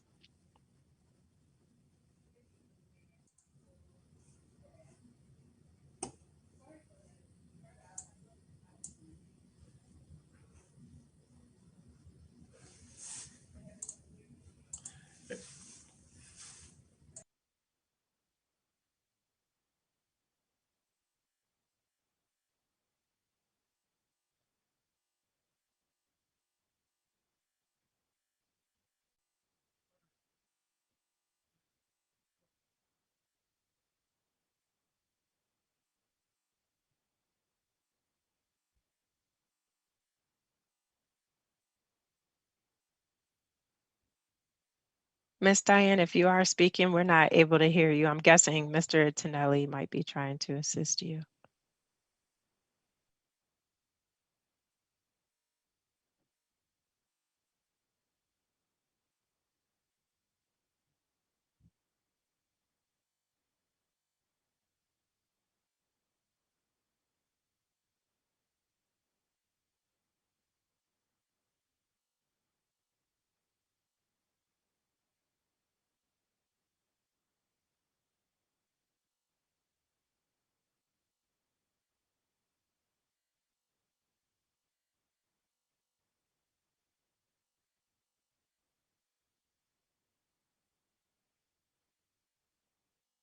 Good evening, Mayor and Council, staff, residents. Sorry for the difficulty. I'll be reading the public comments this evening. First one will be from Ms. Susan McCutcheon. She says, good evening, Mayor and Council. I am providing an update on the no build option grassroots opposition to the superconducting magnetic maglev SC maglev train system. Mayor James, I will be reaching out soon with a briefing on the SC maglev and instructions on commenting on the draft environmental impact statement. The deadline is for public commenting is May 24th. I authorize town staff to provide my email on request in relation to this opposition effort. I want to thank Mayor James for being a panelist at the well-attended April 2nd Prince George's County Young Democrats Maryland Coalition for Responsible Transit. Don't be fooled by the SC Maglev Town Hall. She has been a staunch supporter of our grassroots movement for years and is one of our reliable, knowledgeable witnesses. I also want to acknowledge Councilmember Ralph for participating in the April 2nd opposition rally at the Department of Transportation in DC. The date for the next rally at that location is April 13th. The intent is to hold these each week through May 24th. I am requesting the council, first bullet, post relevant information each week in the town's electronic newsletter and by flyer distribution as possible. More outreach needs to be done at the town government level. Second, write letters to Maryland elected officials, Secretary of State Transportation, Pete Buttigieg, Secretary of Environmental Protection Agency, Michael Reagan, and President Biden, indicating its support for the no-build option. Thirdly, undertake an MOU with the City of Greenbelt in response to its March 9th request to partner by cost sharing to support the legal firm of Jill Grant and Associates. The firm has been hired by Greenbelt to comment on the DEIS on behalf of Greenbelt. However, it will address general route issues and follow up with any other necessary actions in what undoubtedly would be a protracted fight. They are asking for municipality solidarity in this urging effort. The Bladensburg Town Council and our residents must understand that the SC Maglev is a grave concern for the poor towns. We need to join with Greenbelt and other municipalities to benefit from this undertaking spearheaded by Greenbelt. Concern about our budget is understandable, but we must see the bigger picture for the well-being of Bladensburg. Most immediately, I encourage the council to connect with College Park Mayor Rohan and council, as they will have a briefing from the Prince George's County member Danielle Galos and discuss the Greenbelt request as part of the agenda tomorrow, April 13th. I hope some of you will be able to attend. The next comment is from Steve Weiss, Mayor, Council members Rao, Mendoza, Lundy, and Blunt. The Bladensburg Town website has been broken down for many months now. It looks like there is no hope of fixing the old town website. So I'm asking the town council to put a new line item in the new town budget to provide budget money to get a new town website. The town website contains a lot of important information like the town code, town charter, monthly staff report, and town meetings, etc. I am asking the town council to get a reliable website like the website Cheverly and Prince George's County uses. The Cheverly website shows live town meetings and all of their recorded meetings, videos during the year. I believe Cheverly could give you information on how much their website costs and how to get the website that Cheverly uses. During the town council meeting, please give an update on the progress of the cleaning out of the drains on 48th Street and Quincy Street. The street drains are still clogged up and the streets are still flooding. I don't see any progress on cleaning out these street water drains. These have been going on ongoing problems for many years and cause street flooding year after year. One, what is going to be done to replace the broken underground storm water drain pipes? Two, what is the project number of the Quincy Street sidewalk and cement gutter project? Thirdly, what specific items will the Quincy Street project include? And fourth, what is the timeline for completing the Quincy Street project? It is encouraging that the Office of the Emergency Management has committed to studying and solving the Bladensburg flooding problems. The open storm water culverts throughout Bladensburg are full of overgrown weeds and trees. The storm water culvert walls are cracked and broken to the point that some walks are ready to collapse.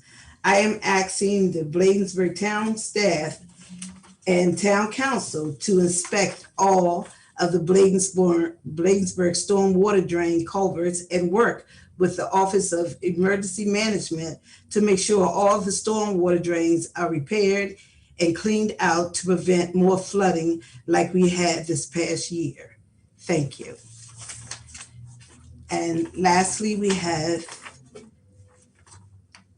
a public comment from Mr. Brendan, pardon my pronunciation, Hangerbush.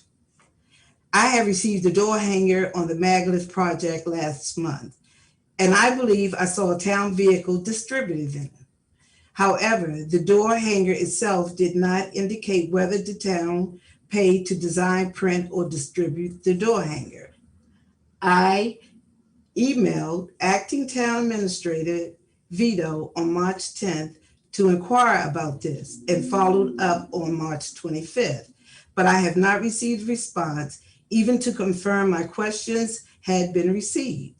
If this involves the use of town funds, then information about is subject to the Maryland Public Information Act.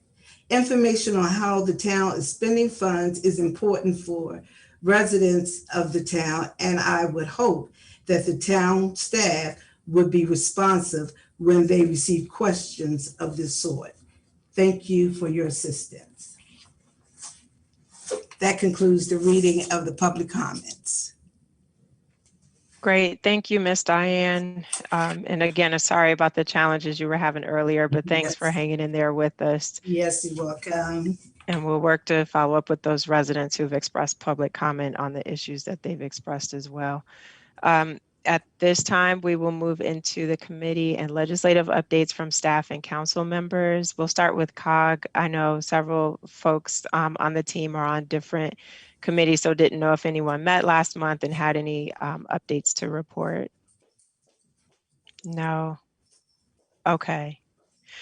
All right. I'll just briefly share on the climate, energy, and Environmental Policy Committee. We did have our regular quarterly meeting last month, and the city of Frederick, Maryland, shared their climate action plan. So I took down some notes to share with Council Member Lundy and talk through just for our suggestions for the green team on things that we can do along the sustainability front, because as part of the Sustainable Maryland Plan, we will have to document to be a part of that program all the initiatives that we've done over the years of the current term, just to make sure we maintain our membership within that. So again, I'll certainly circle back to her, but some great ideas, which we already talked on, the electric vehicle charging station, but there were some other things in terms of looking at your fleet and how you can electrify some of the vehicles to lower greenhouse gas emissions, of course, and do other sustainable efforts. And then in light of Earth Day and Earth Month, they have shared some social media things that we can push out to educate our community as well. So I'll forward those to Councilmember Lundy as well as Ms. McDowell. So as we're celebrating the Earth Day, Earth Month, we can continue to incorporate those things into our community education initiatives. Councilmember Lundy, coming to you for the latest and greatest info from PGCMA. All righty, thank you, Madam Mayor. So the only thing I have to share with the members of the council and the public, to say good evening again, because this is a new session. Good evening to our council members and staff and our residents who are joining us this evening. So the Prince George's County Municipal Association is holding its elections for our board members and our officers. And so we have started that process, and I am a member of that committee. Mayor Gant from Edmiston, which is a member of our port towns. Woo-hoo-hoo. She is our chairperson, and she's doing an excellent job. So we started that process. So we will be holding virtual from the floor nominations on April the 15th at our regular meeting. And at that meeting, you will be, as a part of the municipalities, Bladensburg, along with our other 26 municipalities, will be voting for your secretary, your treasurer, your vice president, and some other board members. And then it will be my responsibility to get with all of those persons who've been nominated to see if they will accept the nominations if I'm not nominated for a position myself. And so that process will be the 15th and from the floor, and you'll be doing that until 12 a.m. on the 20th when the nominations will close. And so Mayor Gant has been sending out, along with our secretary of PGCMA and our vice president, information to make sure our municipalities are well informed about this process of our elections. And I might say that we are putting this, it is in place formally. And so I'm very proud to be a member of this committee. So thank you, Mayor James. I yield back to you. Thank you for those updates. Any questions? Councilmember Rout? Yes, so Mayor James, I know you cast a vote on behalf of the town. Is there a slate that we are looking at, since it sounds like elections will be on what, Thursday? Oh, yeah. Do we have a slate?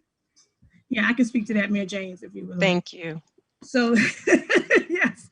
So on April the 13th, which is tomorrow, we will be sending out attached list of open positions with descriptions, and that should be coming from the secretary of the PGCMA to all the membership. So you will be receiving that shortly. So Councilmember Lundy, would it be best, since they send it out to all members, so all of us will get it? Yes, but so what happens is you all can make your nominations on the 15th, and then from those nominations, those designees, which usually your senior officials, your mayors and so forth, will be making the vote on behalf of your particular municipality. Okay, so do you all, because I'm open to No, whatever. so do you all want to make the recommendations? Yeah, that's what I wanted to know. Can we have Mayor James make the recommendation? Can we just send our recommendations to her so that she then sends it as the one person speaking for us, council? Like, I think can we direct that way? That's cleaner. I agree. So I'll wait to hear any feedback. And then of course, if someone doesn't weigh in, Councilmember Rout, I'll assume they don't have any suggestions, and just based on, let's say 2 team members respond, send that back out and say, okay, you all just want to run this by you one more time, and then give feedback, and then shoot that up at the appropriate time. Because I've asked for a copy of the chat, because you will be voting on the 15th in the chat field with the person's name, but and with that particular office. And then I would be pushing out to ask, we can go from there. Once you see who the nominations are. Right, so Mayor James? Yeah. Yes, Councilmember Rout. Yes, thank you, Mayor James. So Councilwoman Lundy, that's what I was saying, since you're a part of the process, you are our seat, but I wanted to make sure that a person, because we don't want to take you away from your role as being on the elections chair. So are we comfortable enough with forwarding everything to our mayor? So the way the process is designed to work, as I understand it, is that on the 13th, you're going to be getting an email from the secretary of PGCMA, which is going to list all the open positions with those descriptions, okay? And then on the 15th, you will be looking at those persons who you might want to nominate. Now, for me and you and Councilmember Blunt, we may not know everyone. And so that's why they try to go with someone who's more familiar to be the designee from your town to actually vote. You see what I'm saying? Right. So that was the idea. That's what you were getting to. Exactly. So that's why we sent out an email prior to today, something like on the 29th, and the last day, I think, was the 5th, asking the municipalities, all the membership, to designate a designee. And if the mayor or vice mayor was not able to do that, they would have someone designated to serve in their, at their pleasure. Okay. Yeah. Did that help? Does that help, Councilmember Rout?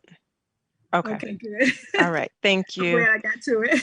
So we'll get the information tomorrow, and then Yeah, I'll it's be on the scheduled to lookout get it from tomorrow. emails Yep. from the team. All Yep. right. Thank you. And then as most of you may know, today is the final day of session for 2021. Sina Die is at midnight, or 12:01, I guess, technically. And so there has been some sweeping legislation. Unless you've been under a rock, you should know by now that police reform in the state of Maryland for the first time, or Maryland was actually the first state, I should say, to repeal its law enforcement officers' Bill of Rights, which was significant.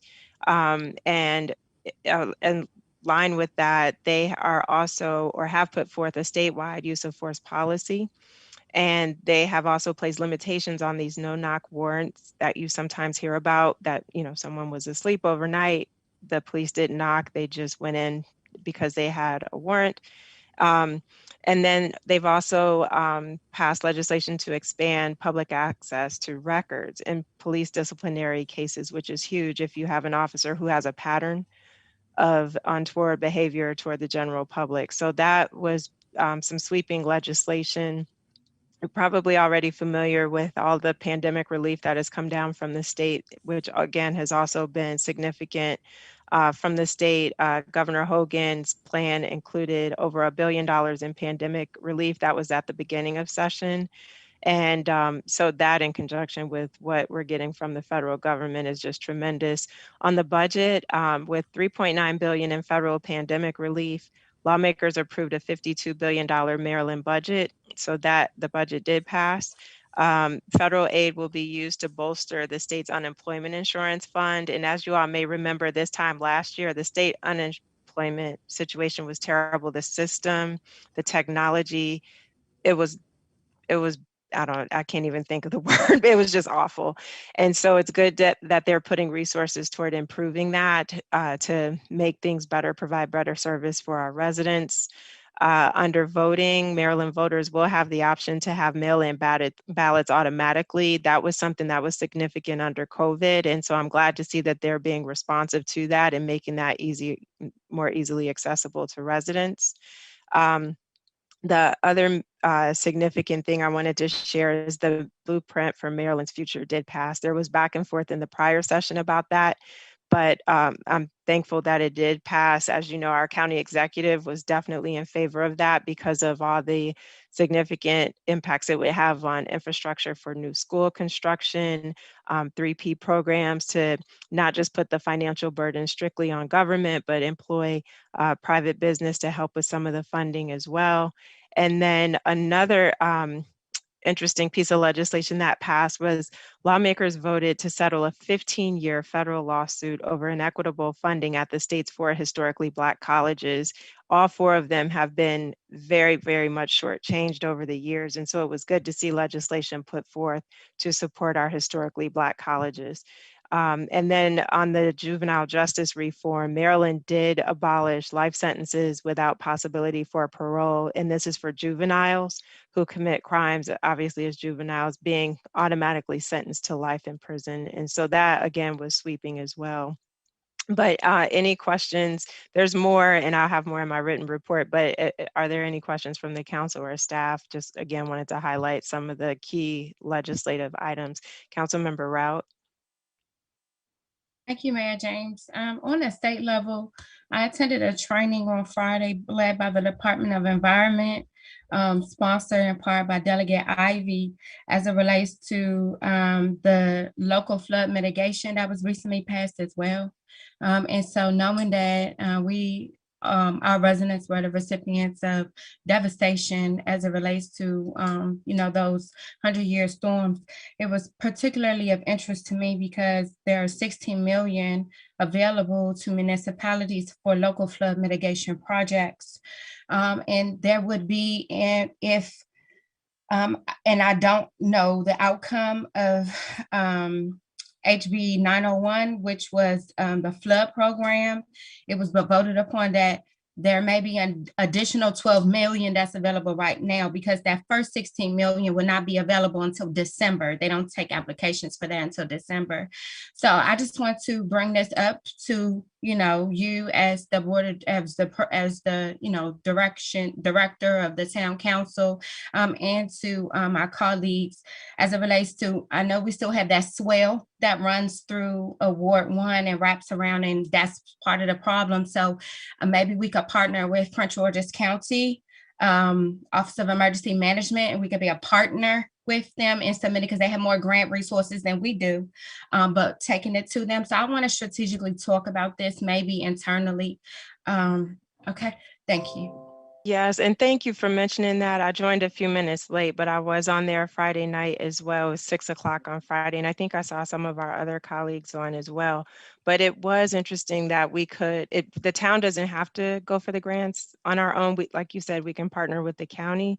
So if you don't mind, I'd love to have a conversation, especially because we were so involved with some of the residents and the different agency folks on OEM, Public Works, and the other agencies, to at least reach out about establishing that partnership.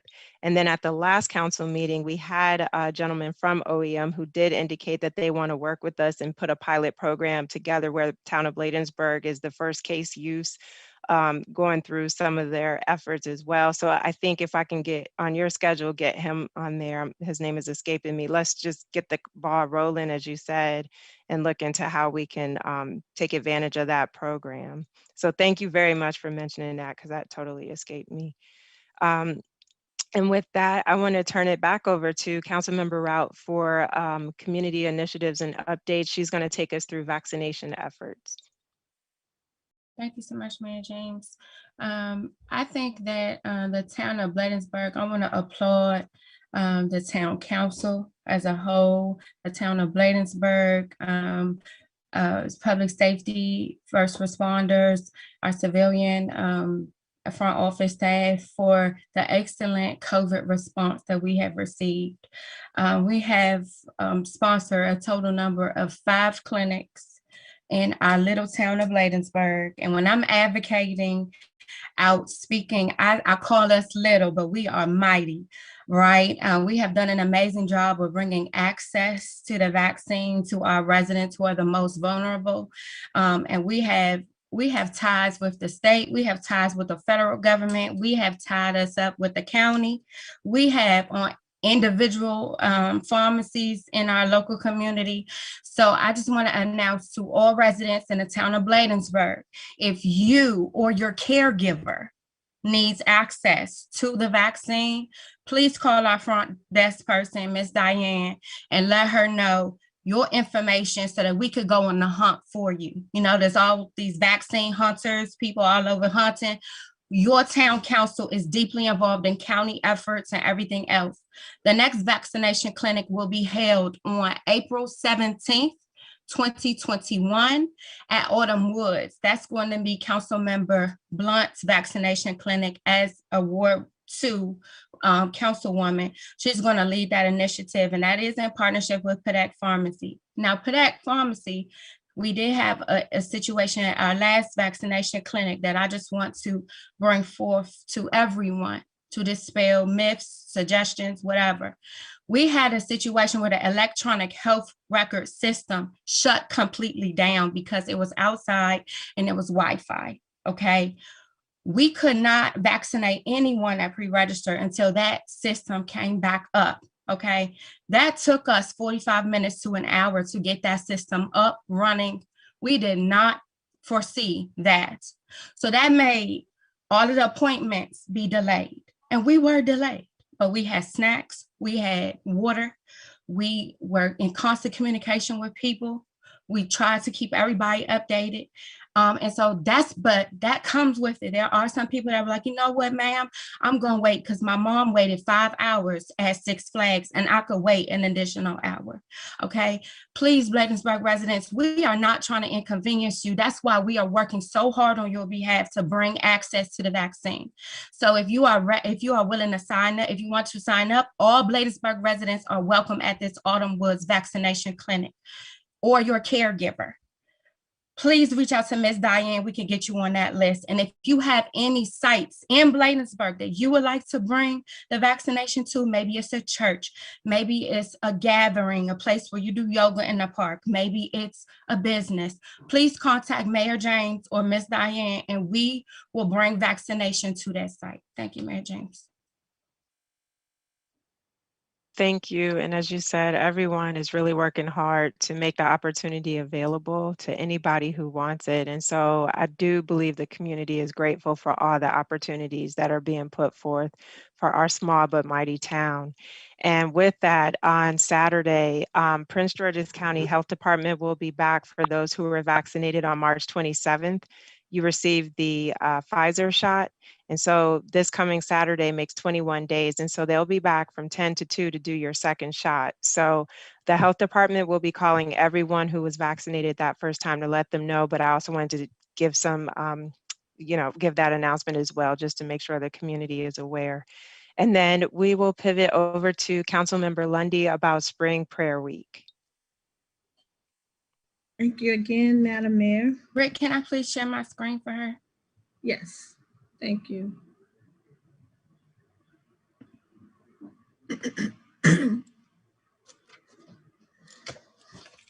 All right, so we kind of, thank you, Councilmember Rout. We kind of talked about this during our work session. So I'm just going to skip down here to my notes to say that I hope that we all can agree that a strong community, that as a strong and resilient community, that we will come together to promote the healing, the renewed energy, and personal growth through hosting a spring prayer week. Myself and Councilmember Rout are collaborating on this effort. You know, we've been through a lot. There's been a lot of challenging times going on right now with COVID, and we thought it would just be appropriate to, to have something where we could come together and invite our faith community to bridge the gap and bring faith back together in the community, and to partner with public and private relationships. So as you see, we've engaged some folk, and really excited about all the people who have said yes. And we still have some openings on Saturday and Sunday, but if not, you see that Councilmember Rout and myself will take the lead on those days. So we do have some prayer points and talks and topics of conversations for each day during the 14th, the 13th through the 18th, such as new growth, reconnection of faith, new beginnings, spring blessings. And we have a variety of people going to come out and pray, as well as we're going to have pre-recorded music. We've invited the young and the young at heart. We have a student from who's expressed interest from Elizabeth Seton. She would be playing the violin for us. So I'm so excited about that. And we have some other people who are going to be singing. We have seniors that are going to be singing. Like I said, the young and the young at heart. So it's going to be very nice. I'm really excited about it. And I just hope that the council would support this and us doing this. And I think we got support during our work session. So we just want to make it official during our council meeting here tonight. And that's all I have.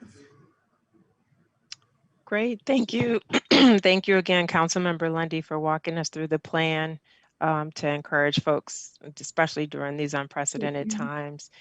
And our next update is from Councilmember Rout regarding Mental Health Awareness Month.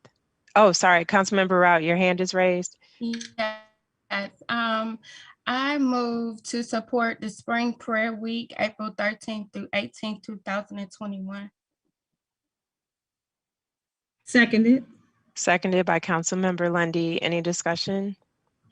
Yes, Mayor James, I would like to Yes. discuss. This is a positive event. It's not going to cost the town anything.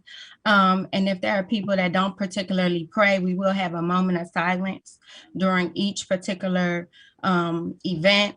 This is in a virtual space. People can have the opportunity to come and participate. You have to take effort to enroll yourself to activate the Zoom room. If anybody feels uncomfortable at any point in time, they can deactivate themselves. But we sent this information out just to render support to the lay council members.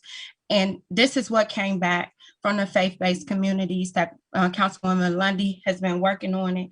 And I just think, you know, with everything going on, we can't take 5 minutes out of our day to have a moment of silence for some positivity. It's really something wrong. So I asked the town council to please support this effort. I yield back. Thank you so much. Any further comments? Great, thank you. All in favor, let it be known by the saying of aye. Aye. Aye. Any nays? The ayes have it. Thank you so much. Thank The you all next so much. item, absolutely. The next item is Councilmember Blunt, senior gathering. Rick, can you have Councilmember Route to put up my screen? Just kidding. Oh, I was like, what me? I'm had nothing for you. No, again, hello, everyone. I talked about it earlier in the work session of having a senior gathering sometime in September if COVID say so, to bring together seniors in one space with informational information, food, fun, and all that stuff. So again, you'll get more information. I'm looking for volunteers to volunteer to help and assist with this event, but it won't take place until September. But I'm getting started early to make sure that, like the mayor said earlier, it's not a wagon rolled in, but it's something well put together. So again, we will have Chief on the hot dogs. We will have the mayor with the fish. So her husband, I'm sorry, doing the fish. So again, support the event, and I look forward to putting this together for the seniors. Thank you for that, Councilmember Blunt. Councilmember Route. Thank you, Mayor James. Councilmember Blunt, I think this is an excellent opportunity. Mayor James, I would like to make a motion that Councilmember Blunt is the lead of the senior gathering committee. It sounds like she needs some resources from staff and volunteers from residents. So I move to allow Councilmember Blunt to be the lead of the senior gathering committee. Sure. Is there a second? I second it. Go ahead, Lundy. Councilmember Lundy? No, Councilmember Blunt, I defer. Well, it's referring to her, so it's not appropriate. I would definitely, my pleasure to second. Great, thank you. Any further discussion? No. Hearing none, I'll call for the vote. All in favor, let it be known by the saying of aye. Aye. Aye. Any nays? The ayes have it. Thank you so much. And Mr. Tonelli, I can't see the agenda. I'm sorry. Can you let me know what's next up? Yeah, couple things. Back to the committee legislative updates.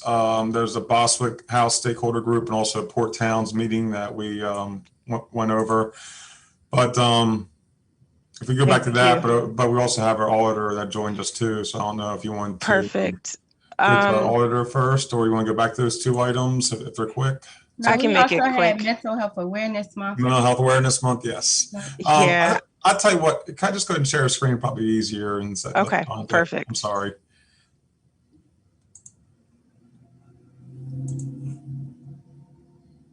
How's that? Okay, there we go. So yes, on the Bostwick House stakeholder group, that group is continuing to meet and again, looking to address solutions and speak to the history on multiple scales for the Bostwick House. We're trying to get that not just restored, but actually preserved so that it's in its original state, not modernized necessarily, so that it can be a benefit to the community on an educational level, economic development level, and just broaden the awareness to the community about the history that is contained on that property.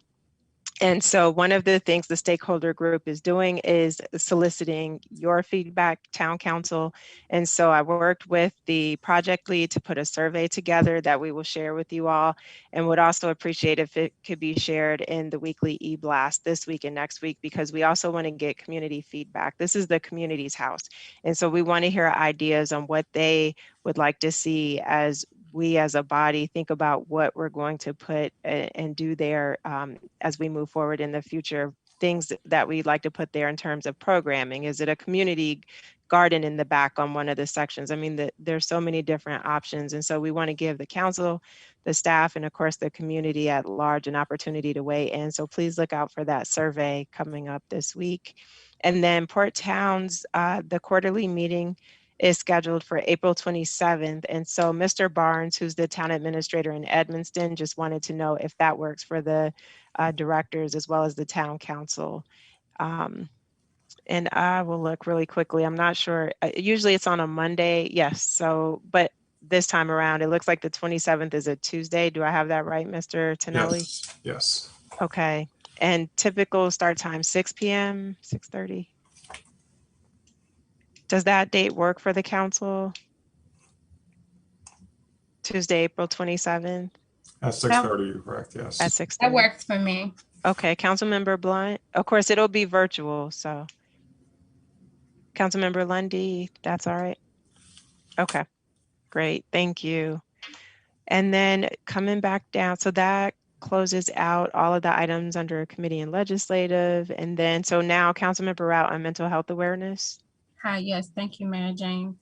So I wanted to just speak on getting some fiscal support behind the Mental Health Awareness Day in May, and asking for support from for a committee to be formed to support this initiative. And the purpose would be to invite some of the agencies that already serve Prince George's County residents to an open outdoor space like the Harrington Park in a booth setup, socially distanced, so people can enroll and have services, maybe have some hot chips and hot dogs available for people, really make it nice, maybe some yoga going on in a center, have some yoga instructors, some fitness people, you know, just to, because we can be out, we can be, you know, we're looking at wellness opportunities. So I would really like this to take place. I can work on the committee if you also please. I do work in mental health, but I would need the support of staff. And I think our residents, they deserve something like that. Okay, thank you. And so with that is, oh, sorry, go ahead, Councilmember Blunt.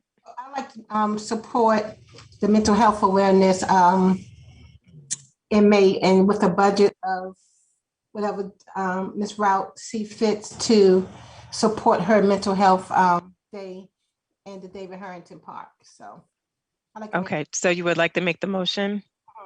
Okay, is there a second? Seconded.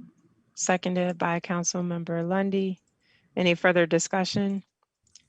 Hearing none, I'll call for the vote. All in favor, let it be known by the saying of aye. Aye. Aye. Any nays? The ayes have it. Thank you so much. Thank you. And Chief, I'll be calling you on this one. I'll call you tomorrow, maybe. And just circling back to Maglev, as mentioned briefly in the last meeting, this is pretty important because we do need some legal guidance here. I didn't share earlier just for the sake of time, but I reached out to our existing counsel because I believe one of the team members did say, why don't we use our existing law firm to assist us with this? But I was referred by Ms. Ferguson to one of her colleagues and never heard back. And that's been over a month. And this deadline is quickly approaching. And I just need to make sure that our town is protected because there's so many levels to the environmental impact study that we need consultation on. And so I wanted to, again, just formalize as a team that we would want to further discuss this with the other municipalities who are interested in collaborating on working with Jill Grant and Associates to have them as the legal entity responsible for reviewing the DEIS on all of our behalf. Right now, they've been employed by Greenbelt, but again, as stated earlier, if Cheverly, Bladensburg, the port towns, and other communities such as College Park, other communities throughout Prince George's County, if we come to the table and we share this expense and have that one firm doing the review on all of our behalf, I feel like we can break down that cost from $300,000 to a much more manageable amount and have it benefit everyone. The deadline is May 24th, I believe, so we do need to move quickly. But again, the ask is to reach back out to Greenbelt, let them know that we're interested in working with them and then having a meeting with their council, our council, and all the others involved. And then once we know exactly who's on board, then we can talk finances. But right now, I just don't feel like it's appropriate because we personally don't know if it's just us and Greenbelt or us and, you know, 2 other municipalities. So with that, I did see a hand from Councilmember Rout. Thank you, Mayor James. I would like to highly suggest that we get a meeting, a town hall on the books with invite our residents, because I know we have had some consistent correspondence from one particular resident.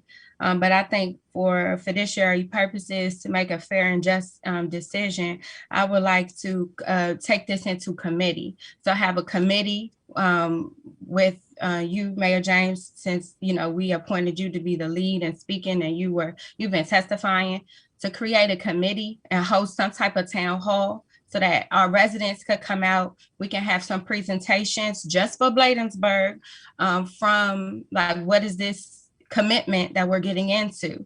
And that'll be a presentation from Greenbelt. If Greenbelt's asking us to join, we need to see a presentation. Our residents need to have the opportunity to hear and give us feedback of how we should be able to respond. We just want to make sure that we're doing this, you know, together. And because I'm not sure if all residents, you know, I mean, I can't speak for myself. Like, this is a very conflicting, because I showed up at the rally, right? But I want to be able to make sure that all residents are inclusive in this decision. So if can you head up a committee? You want me to put a motion out? You okay with that?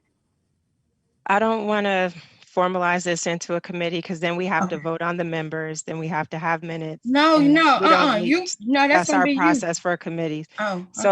So if we can just say we're going to have a task force, and basically it's Susan and myself, we're already planning to do the DEIS 101 to show people how to submit their comments, but we can put together a town hall as we did before. Invite the community out. As you said, I think that was a great idea. Thank you for suggesting that we include Greenbelt. So that way residents can ask questions since they're the ones asking us to join forces with them. But I understand for some people, they have no knowledge. For those of us that have been dealing with this since 2017, we're already in it, and we forget that other people are still just being introduced. So thank you for mentioning that. So Ms. McCutcheon, if you're still with us, I'll connect back with you so we can get that together. And then my understanding is based on feedback we receive from residents at that point, the council would then feel comfortable about making a determination as to yay or nay on whether we would want to work with Greenbelt with their attorney. Did I hear you right on that? Are you asking for an official vote on that? No, I'm asking about the process. So you were saying after we hear from residents in a town hall, that we'll take that feedback. And then we can go back into a closed session. Like, I mean, it's about that's a contractual thing. So then we will move into closed session. Correct. Yeah. So just want to make sure I'm with you on the process. Yes, ma'am. All right. Thank you so much. And then, so I appreciate you all listening, because I know we briefly touched on it in the last meeting, but definitely want to turn things over to Mr. Tonelli to introduce our auditing firm so that they can walk us through the audit and take questions from the council. Yes, Ms. Webb is on here from LSWG, and I'll let her do the the intro about the firm and everything. Just for the mayor and council and for the residents watching, we went to a new auditing firm this year. We put out the bid, and happy to say we really like the work. Enjoy working with them. They've been patient with us, especially with the staffing issues that we've had this year. We got it done, and it's just nice to see like a new flavor, coming in with doing the audit. I mean, everybody has their own way of doing it and everything, but just new questions and new things. So it's great to get another perspective. And I gave the mayor and council a hard copy of the audit, and also emailed it to you. And Ms. Webb, do you want me to put it up on screen at the same time, or how do you want to do it? Or I was going to say, if you want to do the share screen, it's pretty easy to walk through it that way, and then everybody's Sure. on the same page. Yeah, and you just tell me which ones to go to. Okay, just give me 1 second. I was going to say, either you can do it or I can do it, whichever you prefer. If you want to do it, you go ahead. Okay. Does she have permission, Mayor?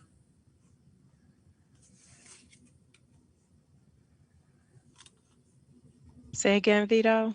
Does she have permission to share the screen? Mr. Gray, Yes. can you please? Okay, you did give her permission. Perfect. Hopefully now I can do it after all of that. Here we go. All right. Okay, can everyone see it? Awesome. Yes, Thank ma'am. you. Thank you for the thumbs up there. I just wanted to say thank you for selecting us to do your audit this year.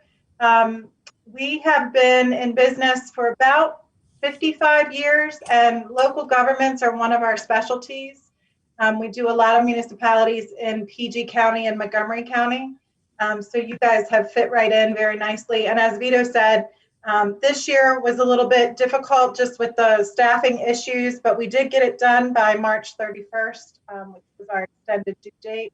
And we're hoping next year to have it done timely. All things, right, Mr. Denali, all things being equal there. So let's start here on the independent auditor's report. So I like to remind everybody that these are your financial statements, right? These are the management's financial statements. These are not our financial statements. All we do as auditors is express an opinion on those financial statements. So you'll see here at the top of the next page, in our opinion, the financial statements referred to above present fairly in all material respects. And just a reminder, the town's year end is June 30, 2020. So congratulations. This is what's known in our world as a clean audit report. And you'll see here, again, we wrapped up the audit March 31st, 2021. So the next several pages are the management's discussion and analysis, or what's known as the MD&A. And so we're going to skip right over those and get right into the financial statement. So you'll see here, Exhibit A1. This is the statement of net position. I'm sorry. Mouse is being a little tricky. So what this is for local governments, you guys have two sets of financial statements because one was not complicated enough. The standards decided to give you two. So Exhibit A1 and Exhibit A2 are the financial statements for the town as a whole. It encompasses all of the assets and all of the liabilities of the town. So you'll see here, the top half are your current assets. So you guys have a significant amount of cash and investments. And you also have a significant amount of capital assets, right? So we know we have buildings, building improvements, vehicles, things like that. So your cash and cash equivalents and your investments are the top three lines there, and they total a little over almost $5.5 million, or 62% of your total assets. Your capital assets there, a couple lines down, are $2.4 million, and that's net of depreciation. So total assets and deferred outflows for the fiscal year ended June 30 were just a little bit under $8.8 million.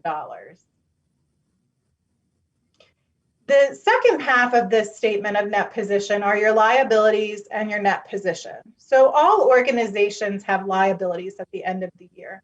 You'll see a lot of yours are related to accounts payable and then things like accrued salaries and accrued vacation. You also have some debt, which I think everybody's probably pretty well aware of. Your net pension liabilities, just a little over $2 million. So your total liabilities at the end of the year were almost $3 million, $2.9 million. So once you take your assets, you subtract your liabilities, the difference is what's left. It's known as net position. So you guys have total net position, or what some call reserves, of a little over $5.6 million.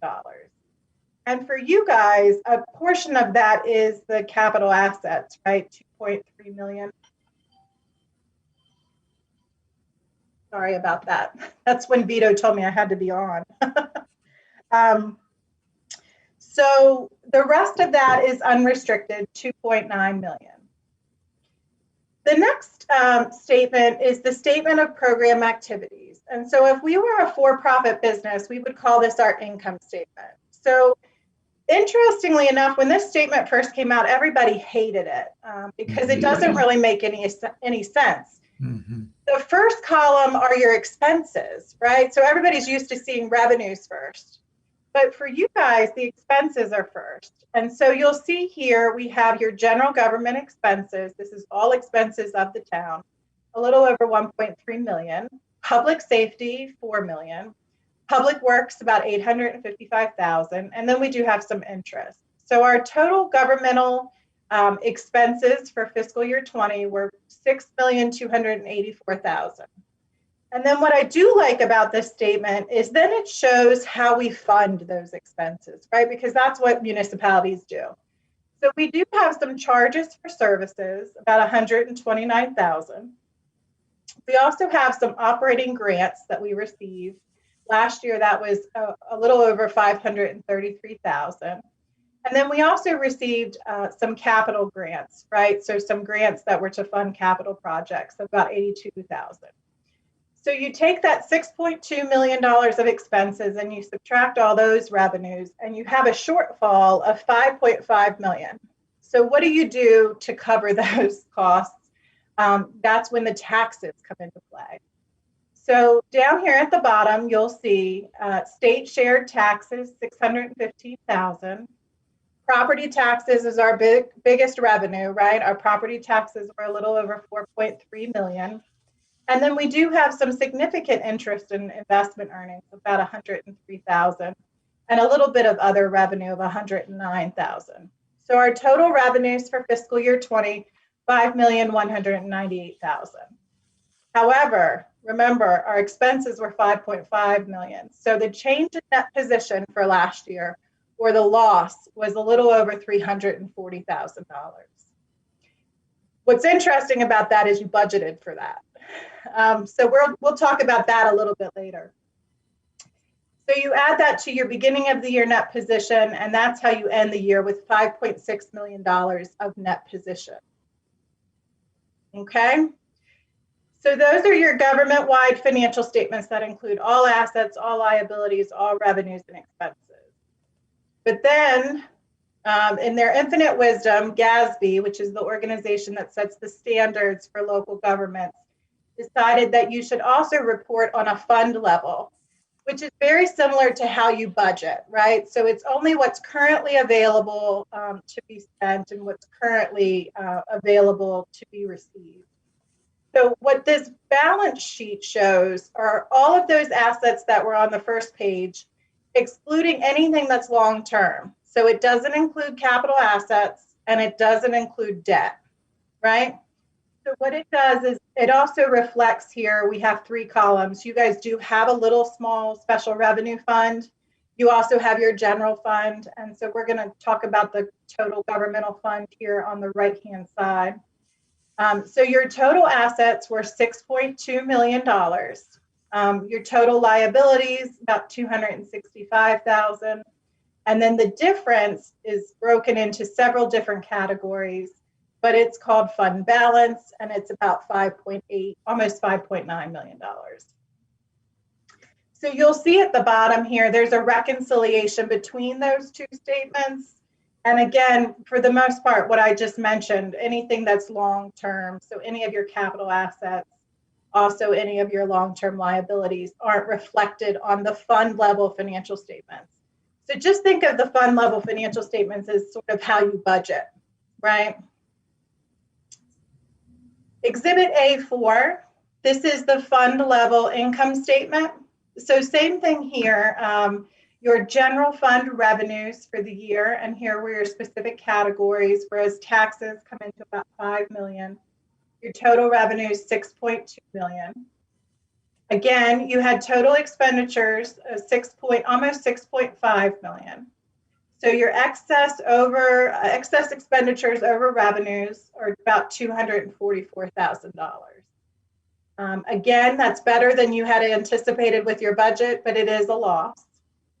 So you add that to your beginning of the year fund balance, and that's how you end the year with 5.8, almost 5.9 million.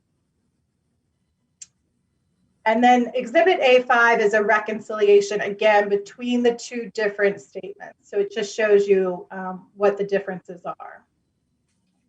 So Exhibit A6, these are the notes to the financial statements. And what notes to the financial statements do is they explain the numbers that are on the financial statements.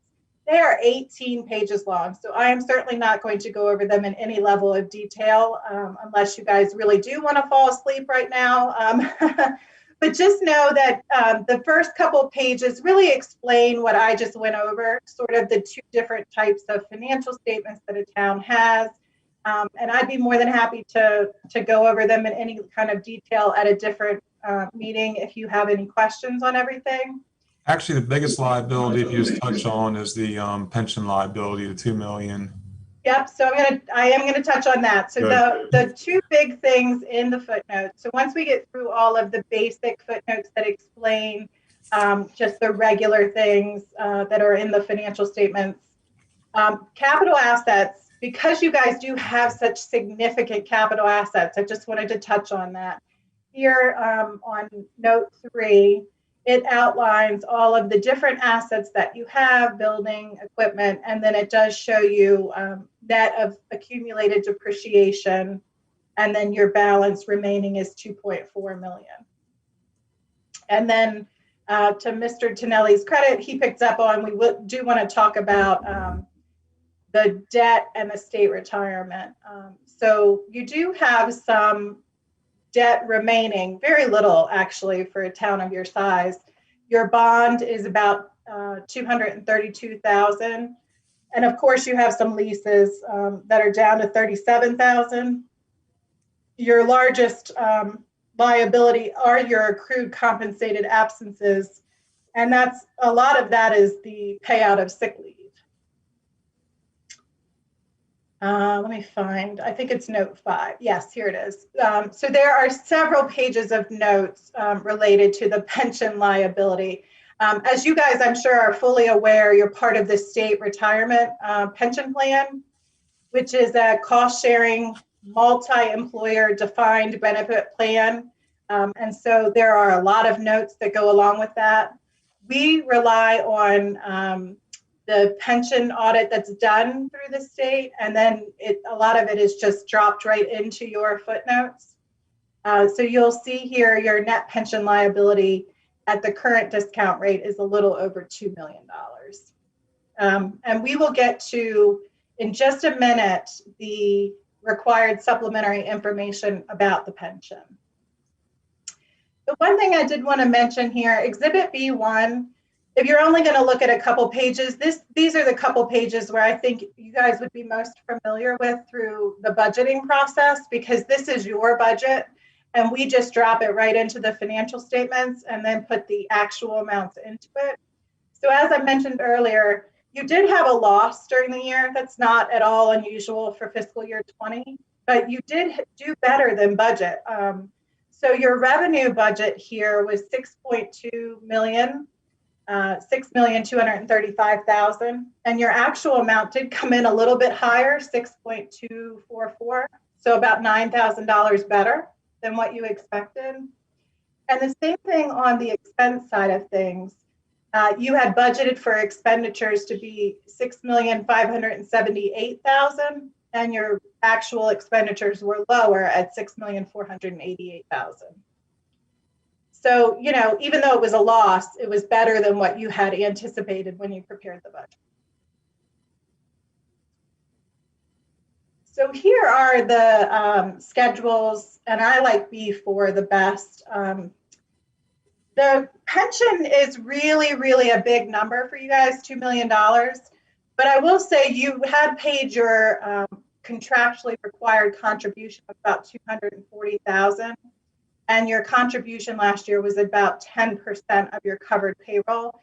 So these schedules are required, and it's a lot of information, but just know that you're paying exactly what the state requires you to pay every year. There's a lot of information. Hopefully I didn't take up too much of your time. Are there questions on that? Any questions from the council? Councilmember Rout? Yes, thank you, Mayor James. Thank you so much for this. It is refreshing to see this version of this report. I do have a question. As it relates to assets in, did you receive like a ledger of like all of our businesses and if they paid on time? Was that a part of the process? Absolutely, yeah. So report on that. Yep, so we get receivable schedules which reflect who's been billed, how much, and who's paid, and how much they've paid, how old those things are. And so we go back through and we make sure either that it's been subsequently collected. Of course, there's a threshold that we look at. You'll hear auditors say materiality a lot. So we don't always necessarily go back and trace every $100 invoice that might be sitting there, but we do, especially if they're older, ask.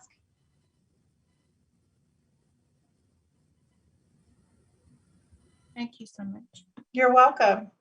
Thank you. Councilmember Lundy or Councilmember Blunt, any questions? Not right now. Okay, and we may, Ms. Webb, want to take you up on the offer to come back where we have more time to really dive in. I know it's hard at this meeting to get into everything, but I know Absolutely. I would definitely appreciate it if you would, schedule something where we could really sit and dive into it a bit more. Sure, we'll coordinate that with Mr. Tonelli. Excellent. Councilmember Lundy, did you have a question? I thought I heard you come on. No, that's exactly what I was going to ask. Okay. Yes, thank you for that. They're just so complicated. I know every time I go and present at a mayor and council meeting for our existing towns, every year I feel like everybody gets a little bit more education, or they pick up on something they hadn't previously picked up on, because even for accountants, 2 sets of financial statements is complicated. So if we can do anything to help educate anybody, we'd be more than happy to do so. And I just appreciate someone else talking about our financials instead of always hearing from me. I mean, just, as an impartiality too, just so that, so it's, I can talk about them all day long, but I think it's refreshing to get someone else's perspective on it as well, our expert. And we definitely want to thank you, Ms. Webb, for bidding on it, because a few years ago, I made the recommendation that we look at a new auditing firm just for transparency's sake. It's not good to sit with the same attorney for too long or the same financial firm. And so I know this was your first time going through the process with us. So we definitely appreciate your patience with us, because as you mentioned, there was some staffing challenges as well we were dealing with. And so, but understanding this was important and needed to get done. So we appreciate you bearing with us. Absolutely. Yes. Thank you for having us. Absolutely. And I'm taking all the credit, but really Debbie Free is my audit manager, and she worked pretty close with Vito to get everything pushed through this year. So I should thank her in case she's listening. And we're starting the process soon already or we want to start the process soon for the FY21 audit. Yep. You finish and you start right back. Keep going. Yeah. Yep. I'd rather do it that way. Keep the momentum going, right? There you go. Councilmember Rout. Yes, Mayor James. Ms. Webb, I had one more question. I know you did walk us through all of the tables, and I appreciate that. But at the next session that we're speaking about, would you be able to share more just about your suggestions as it relates to how to mitigate a couple of those things, so that absolutely I'm thinking about, because we're working on a budget, right?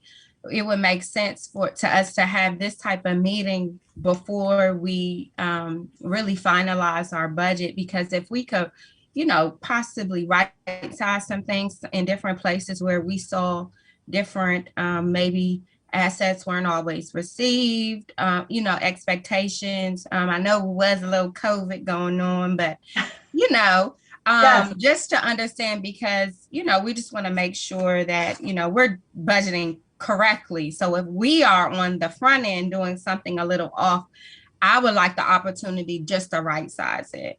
Absolutely. I think fiscal year 21 as well, you guys had a projected use of fund balance, which means you were not budgeting, you were not attempting to have a balanced budget. I'm assuming that was on purpose. But that's something, sure, we can talk about in more detail. Okay, thanks. Perfect. Thank you, Ms. Webb, once again. So, Mr. Tonelli, I think we're back over to you with the additional financial business items. Okay. All right. Thanks Have a lot. Good night, Ms. Webb. Thank Thanks you. again. Thank you again. I have to stop sharing my screen here first. There we go. Back to you guys. Have a good evening. Thank you. Okay. Give me 1 second. Come back up here.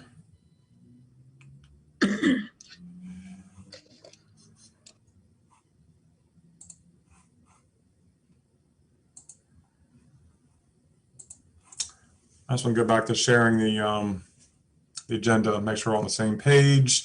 Now we're at the part of the approval of quotes for the road resurfacing. Perfect. So we did have discussion, and I'm not sure if Mr. Hall is still on, but as it relates to the quotes for road pavings. I'll pull them back up too. I'm sorry. Okay, thank you. And the three vendors were Pronto Paving, MT Laning, and Metro Paving. Mr. Hall, are you still with us? I can't tell from the phone numbers. He might Mr. be coming off of Tonelli. mute. Okay.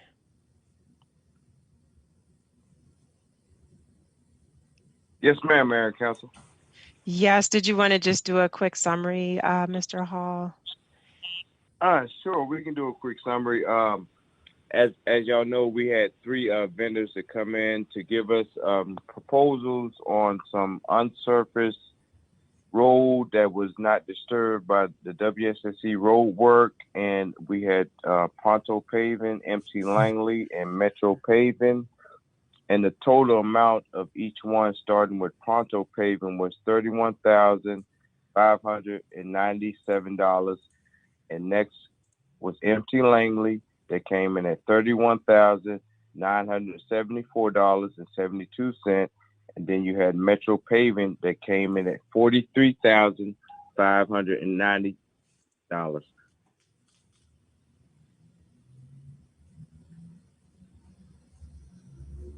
Great. And from the discussion during the work session, I believe your recommendation was that we work with Pronto Paving.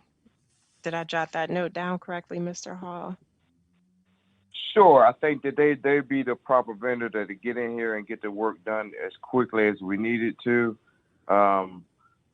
MC Langley and Metro Paving is a kind of a big company, and as you know, we start another season. As warm weather is coming up, and it might take them a couple of months or so to get back in here. And also, we're trying to fill up some spots that we do have coming up, as Decatur Street, 55th Avenue. So every month we want to try to bring you 3 quotes into our road improvement plan that I will have laid out for you the next meeting. Perfect. Okay. And so with that, Councilmember Rout, or do we want to get the motion on the table and then go into discussion and questions? Thank you, Mayor James, for calling on me. I did have a question as it relates to this before there's a motion on the floor. Mr. Hall, Mr. Tonelli, can you scroll back up, please? I'm sorry. No, it's okay. You weren't in my head. So I wanted to talk about the location, because some of these quotes include traffic control and some do not, right? And so in your opinion, and I also wanted the chief to weigh in on these particular streets, will we need traffic control like the flaggers to be out there? Because from my understanding, one of these quotes does not have, you know, I took like 2 minutes to like speed read, and I don't like doing that. But can you help point us in the right direction of which one of these companies has the traffic? And then subsequently, Chief and Mr. Hall, do we need the traffic control? Thank you, Mayor. So Mr. Hall, do you mind? I know we touched on it in the work session, but could you hit on that again? Because I believe I was asking about the TCP and you were saying that if it's 820 feet of road, because it's not a large project, it's not the full scope of the traffic control plan that they would normally offer, but I'll let you take it from there. Okay, now when you're talking about traffic control plan, you're talking about detour signs, and you're talking about a large amount, linear feet of roadway that's being disturbed, and traffic or vehicular motion is being detoured. Now, as we're doing 150 feet or something like that, flaggers is required in zones such as this small.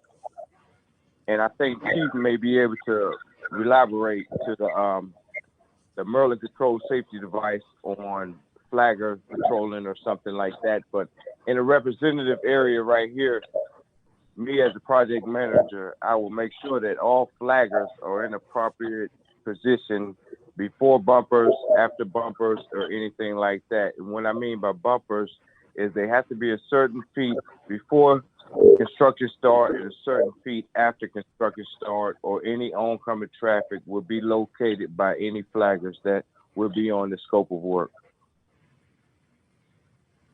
Great, thank you, Mr. Hall. Chief Collington, would you care to add more? Yes, ma'am. Yeah, anytime you block a road longer than 30 minutes, required to have a flagger out on the road. And of course, when these projects get started, we always try to work with the contractors, and we would drive by and just to make sure, monitor the flow of traffic and the safety of our pedestrians walking along the road. So anytime you block a road for any length of time over 30 minutes, they are required to have flaggers there. Thank you for that, Chief Collington. Any other questions from the council? Okay. So with that, is there a motion? I believe Mr. Hall, you said your recommendation would be for Pronto paving? Yes, ma'am. Okay. And looking at the But is there any further questions? I'm looking, Mr. Hall, I don't see any further questions. I still don't understand the difference between, there's a couple $1,000 difference as it relates to Pronto and the second organization. And I know one, MT Langley, and I know one is bigger and one is smaller, but that price point is very, very close. So it's within the margin of considering that's very, very close. So I'm trying to effectively understand based off how to rule out MT Laney, Mr. Hall. So does the MT Laney, does that not include the TCP? Like, I'm just trying to get your do we even need it? So then we would be going with the smaller company? No, ma'am, we don't even need a TCP plan. The Okay. TCP plan is a traffic control plan that's with a larger linear feet of roadway that's being disturbed and traffic that has to be detoured or rerouted. And what I was saying about Pronto paving is that they may be able to get in here quicker as we need him than MT Langley, such as a big company. As you start in the spring season and people have their schedule already adapt to more than linear feet that we are requiring them to get to at this moment. Thank you for making it clear. It's been made clear. Yes, ma'am. Thank you so much. Yes, ma'am. Yes, ma'am.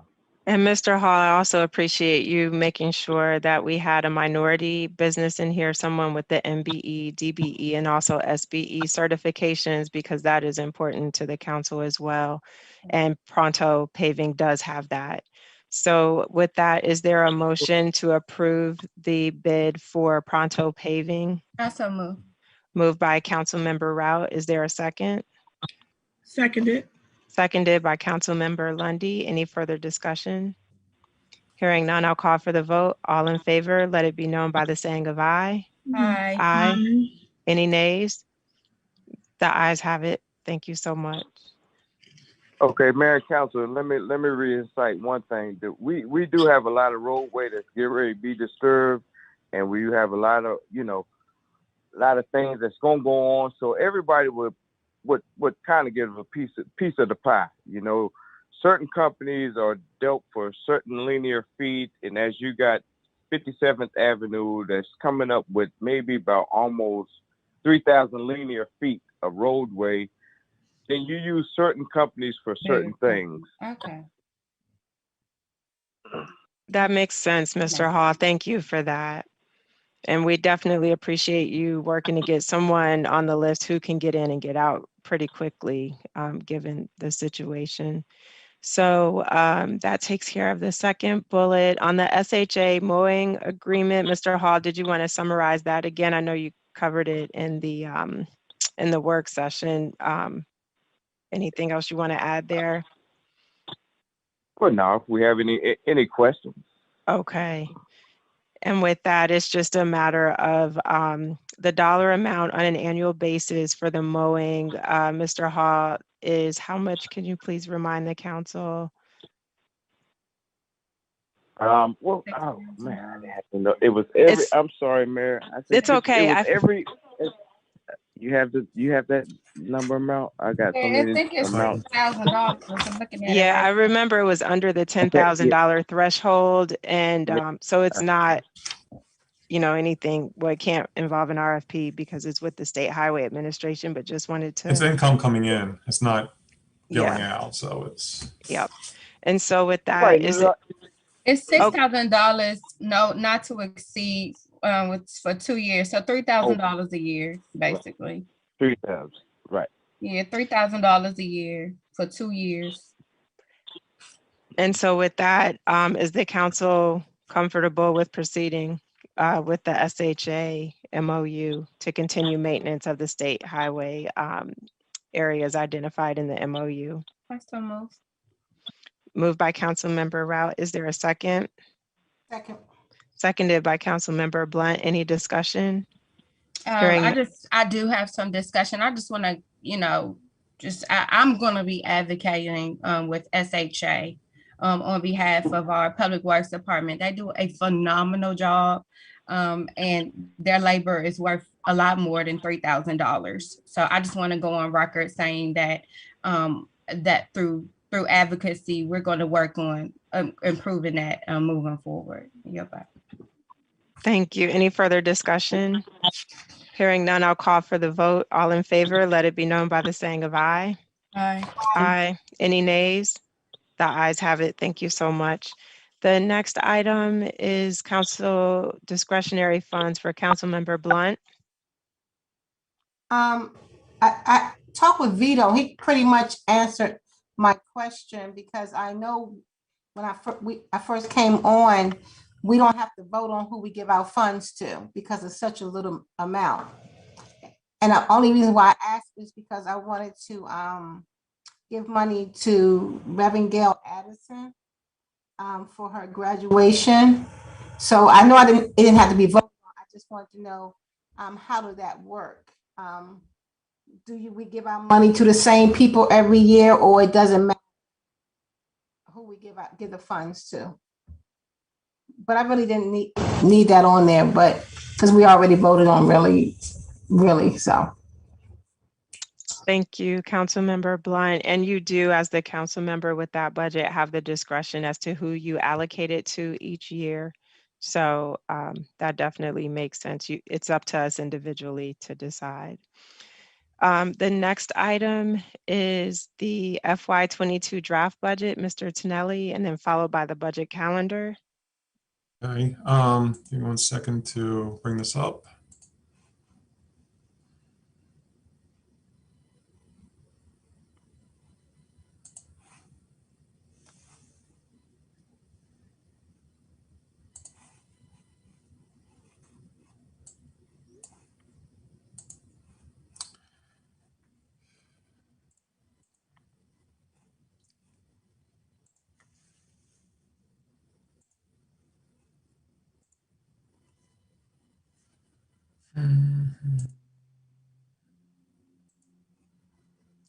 hard when you got like 30 windows open.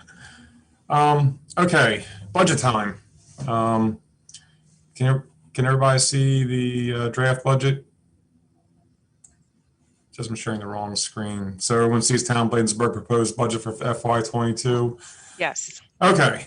It's called proposed budget. I almost want to call it a conversation starter because, you know, we know what we have right now.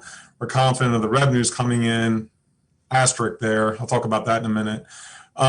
This is almost like a coffee table version budget. You pick it up and we got to start talking about it. That's the best way to put it. It just gets numbers on paper. But as you heard from like the revenue and expense budgets, we're pretty close to budgeting with what, you know, budgeting versus actual. We're going off of some really good information. I'm waiting on, but let's just go ahead and talk about it. This is not the normal flashy document because I want to get input from everybody. We want to talk about it and everything, make sure everybody likes the format and everything else. I heard some suggestions last year that the mayor and council would like to see actuals at this point versus current year budget and proposed next year budget. So I tried incorporating that in here as well. So to see if the mayor and council would like that. I'm not going to spend a half hour on the budget because we're going to have budget discussions and everything. So I want to do like an overview tonight, like a quick 10, 15-minute overview. And then, you know, we'll talk about when we're going to come back and talk about this in detail so residents can come in and everything. Actual in the first column, this is through March 31st. So 3/4 of the year is done. You can see our major revenue items, real estate taxes, as our auditor talked about. We backed these off 6% this year because of COVID. We didn't think all the collections were going to come in. Well, all the collections came in. So, and we're still waiting on the final 2% to come in. So that's why it's 104% of budget. The same with the business personal property taxes. We backed that down thinking COVID, you know, businesses are going to be closed, no revenues coming in, nobody's going to have the ability to pay taxes. But again, we're doing better than budget, and this is only 3/4 of the way through the year. Income tax, we're doing better than we were at this point previous years. Again, all signs are pointing a little bit higher. And that's where we're budgeting. And we can keep going down. So total revenues are about 82% of the revenues have come in that we budgeted for. So we take the trends, we take previous year trends, we take projections, you know, listen to the, you know, everybody talking, all the economists, the state economists, national economists, everything, to basically talk more about the income tax and other taxes. But the real estate taxes, this comes in from the county. Okay, so the county gives us assessments. And even though we walk them back previous years because, you know, we didn't think all of it's going to come in, we think like 96, 98% of it's going to come in. Going through the audit, they said, the county tells you you're getting taxes, go ahead and realize those in your budget, basically, because the county is going to collect them, they're going to come in. So I've been a little bit more conservative with them. So that 6% I knocked off the budget last year, plus the 4% increase in assessments this year is why the taxes are 10% higher. I won't go through every line item on here, but that's our largest one. So I want to touch on that. You know, why did real estate taxes go up 10%? Are you raising taxes 10%? No, we're not raising taxes 10%. We budgeted conservatively. Now we're budgeting what we're supposed to get in, plus assessments have increased 4%. So that's why it's 10%. So I don't want anybody to think, you know, we're raising taxes. Tax rate hasn't changed in, what did we say, 18 years, 21 years, something like that. Long before I was here. Sean, that's probably when you started. I don't know, before that. So. Income tax is the only one I may walk back a tad, but right now, just for budget purposes, it's looking pretty solid right there right now. But Some of the other things I'll come down and hit. State funding, that's the highway user revenues. And again, what we changed a little bit this year is we're talking about road improvement plan next meeting or the following meeting. But all the highway user revenues we haven't been expending, so haven't been realizing all the income because we've been deferring it over into that fund balance for it. If we get aggressive and do use all of our state highway funds is why we're going to realize all that income coming in to go ahead and get the roads paved and everything. Because we do have a balance there. The money's been coming in every year. Hadn't heard any change in this session. So they're going, MML keeps up with the highway user revenues. Other revenues decreased 46%. Biggest thing is interest rates bottomed out. Our investments were getting over $100,000 in the bank when interest rates were higher, and we keep most of our money with the Maryland. It's a legislative government insurance pool, MGLIP. I'm sorry. That's where municipalities are allowed under state law to keep their pooled monies together. Interest rates were much higher. We're getting over $100,000. I think this year we got maybe $12,000 or something. Interest rates bottomed out. That's why the housing market's going crazy, because interest rates are so low. Unfortunately, when interest rates are low, savings interest rates are low, so we're not getting that income for our for the cash in the bank. Not cash in the bank, I'm sorry, for our fund balance. Restricted revenues, grants. We don't have any grants budgeted yet for this year. I mean, for FY22. So that's why I see the big difference here. $618,000 budgeted. Half of that has come in. We don't have any grants on the book as of yet right now, but that could change. Transfer from fund balance. We had almost $500,000 budget for this year. As you can see from down here in the surplus, we're not going to use this. Revenues have come in much higher than expected. Expenses are much lower because we had some staffing vacancies and other savings. We had some expenses offset by the COVID-19 grant. So we're doing much better this year, much better this year. But the balanced budget we still have is $346,000 transfer in from our fund balance. Talk about the department budgets, touch on these. And okay, I heard the suggestions last year. This gets a little busy now. I don't know if the mayor and council like this, but we can start talking about this when we dive into it. Again, this is the third quarter actuals through March 31st. FY21 budget for the entire year, percent of the budget expended, planned FY22 expenditures, an increase or decrease, between FY22 budget and FY21 budget, and the notes. The notes are next to each line item. I thought that's a little bit easier than trying to go 2 pages because transparency, what's in a line item. But tell you what, I look at the notes all the time too, because I want to make sure that, do the budget. I constantly look through these notes too and make sure we're charging, the correct account and to the correct department and everything else. And so does Jennifer too. So, and so does chief staff over there at the and public safety as well. So the notes here are just as much for mayor and council, just as much for the residents, but also just as much for the staff too. And it's helpful too, because a lot of times you see budgets, I like to show what we're actually doing with it, and I just show it on a line item basis, because it kind of justifies it more better than a programmatic budget. Instead of saying, we're going to public works budget is going to be for beautification of town roads and spaces. I'd rather show line items like where it's going and everything to do that. So I know we can't do both. I got to go back real quick about revenues. Something major down here. Councilmember Rout talked about the work session.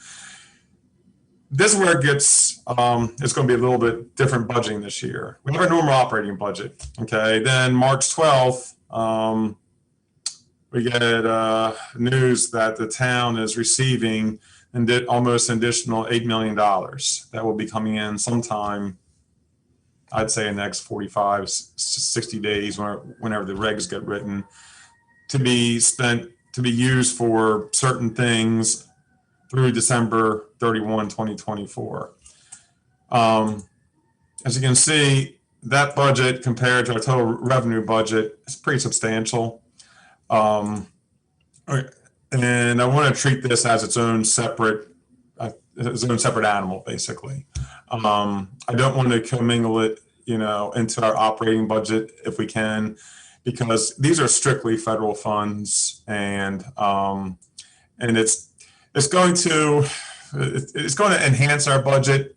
It's going to be a part of Bladensburg, but I got thinking the best way to do this, and I talked to our auditor about this, and she said it's best to wait until the regs come before we can even start talking about it, so they can iron it out and everything, especially how to keep track of it on my end. So how am I doing on time, Mayor?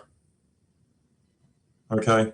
We're at about 10, 15 minutes. So Okay, that's why I was asking. Get to the schedule, because I'm watching the crowd too. I see some people dropping off, so I'm trying to keep it interesting. So yes, because we do want to have the time set aside so we can dive more into I agree. it. Okay, yeah. So anyway, so these are the increases and decreases per budget. The major one, finance. Why did my department go up 12%? Well, I mean, I'm just pulling out things that would stick out. Unfortunately, Jennifer, who's worked for us for 31 years, may be retiring this year. And one of the things in the audit that you saw was accrued compensated balances. So there's going to be a leave payout. And something that we haven't been budgeting normally is a leave payout, because we could assume that in our current budget because there are vacancies, but a smaller department like finance, you will see something like that. So even though it's a leave payout on the budget side, it reduces your liability over here of accrued compensated balances. And also the mayor and council budget decreased. And we'll go through that. And that was just the largest thing was the capital. There's no capital. We had capital budget for this fiscal year for office furnishings. We can still do it. We can put it back in. We can talk about it. So, and of course, there's no grants. So difference is right now, just put things on paper, we're about 4% below the current year budget. So, but I want to dive into it. We'll talk more about it. I have to talk to Chief about some programmatic things over in public safety. There's an 18% increase for public works for increased road work, and also put in for, they need a new single axle dump truck down there. I think the other one is Purnell, how many decades old or how old? So it's time to upgrade the equipment, just keep things on the road. So, and that's what I have right now. So great, thank you, Mr. I try to summarize it, but I go into detail. I know, sorry. It's hard. It's hard. I know, it is. And then can you just go through the budget calendar so we can determine our frequency for having the meetings, and then also work with Ms. McDowell to get the notifications out to the public starting this week? Absolutely. Give me 1 second. Okay, per recommendation from February, I put out 3 different options. We have them spread. Draft 1 has it spread out a little bit. First one being April 26th, but remember you have Port Towns being on April 27th, so you have 2 evening meetings back to back. May 3rd, council meeting May 10th. And then again on May 17th, so that's 4 Mondays in a row. Okay, that's one option. Again, these are just options on paper. There's endless options, obviously. Draft 2 knocks them out a little bit closer. April 26th. This is finding out about Port Towns. You're going to have a meeting 4 nights during the last week of April, but it gets it all done. Not saying it's all done right there, but you just go one night and one night, and then discuss it again, of course, at the May 10th meeting, May 17th, get back together again. And I put on all these options, you know, other dates to be determined, because you may want more time to discuss things. There may be, what I think is going to happen is we're going to need more dates, because by the time we go through the budget, we're going to get the regs for the supplemental information. Then we're going to have to go back and redo it again, because we might be able to move some things out of a normal budget and put over to supplemental budget and things like that. So, and a third option is we knock them out closer while fresh in everybody's mind, do a couple this week, take a break next week, do April 26th, and then Port Town's meeting on April 27th, get back together again on May 17th. This one sounded like a good idea, but after a few hours of meeting, I don't think anybody's going to want to jump right in to meet again this week. It sounded great when I thought about it, but after going through it, I mean, it just, you know. Right. So I want to ask the council, I like the idea of the first one where it's once a week. And the reason I mentioned that is because then once we meet, say, on the 26th, then we have a few days if we have questions. So say Councilmember Blunt has more ideas, but she needs time to research before we get back together. You have a week, or if you need to talk to staff about things and ideas, you've got time to come back before that next meeting versus some of those back-to-back options. But Councilmember Lundy, would this initial schedule work for you? Councilmember Blunt as well? Yes. Yeah, draft 1 is good. Draft 3 is not good for us right now because we have a spring prayer week on the 14th and 15th at 7 p.m. So, yeah, so okay. 1 or 2, but the once a week option is good. So I would think 1 or 2 is good for me. Okay, Councilmember Blunt.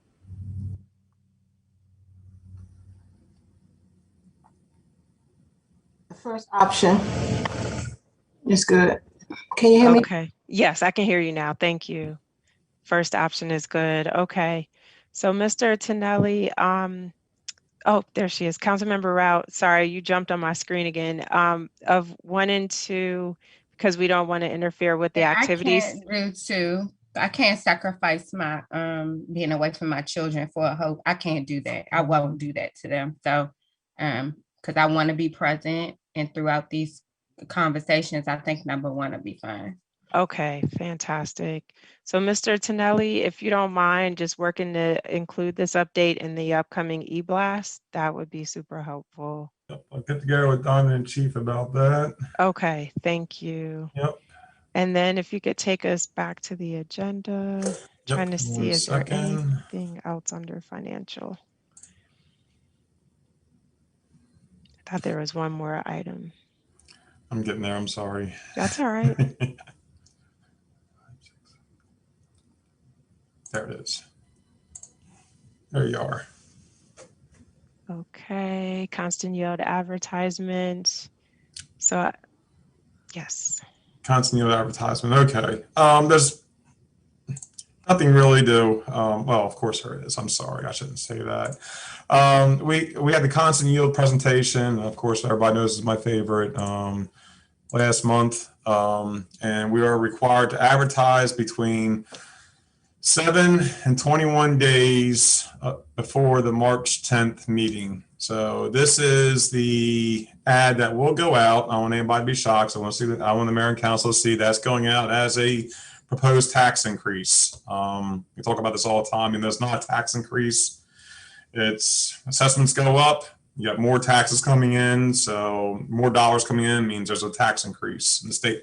And SDAT in the State Department of Assessment Taxation size. Even though our tax rate hasn't changed since when, Sean?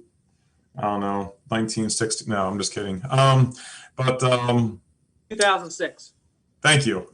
So this is the ad that has to go out in the paper, and we're going to run it in the Billy Blade News. Is there any more local papers around here? I think that's it. Okay, so.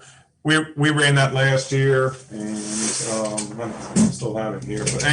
But anyway, it'll go on the inside. So just so you see what it looks like, And what we added this year that we're allowed by the state to add is all our Zoom meeting information as well.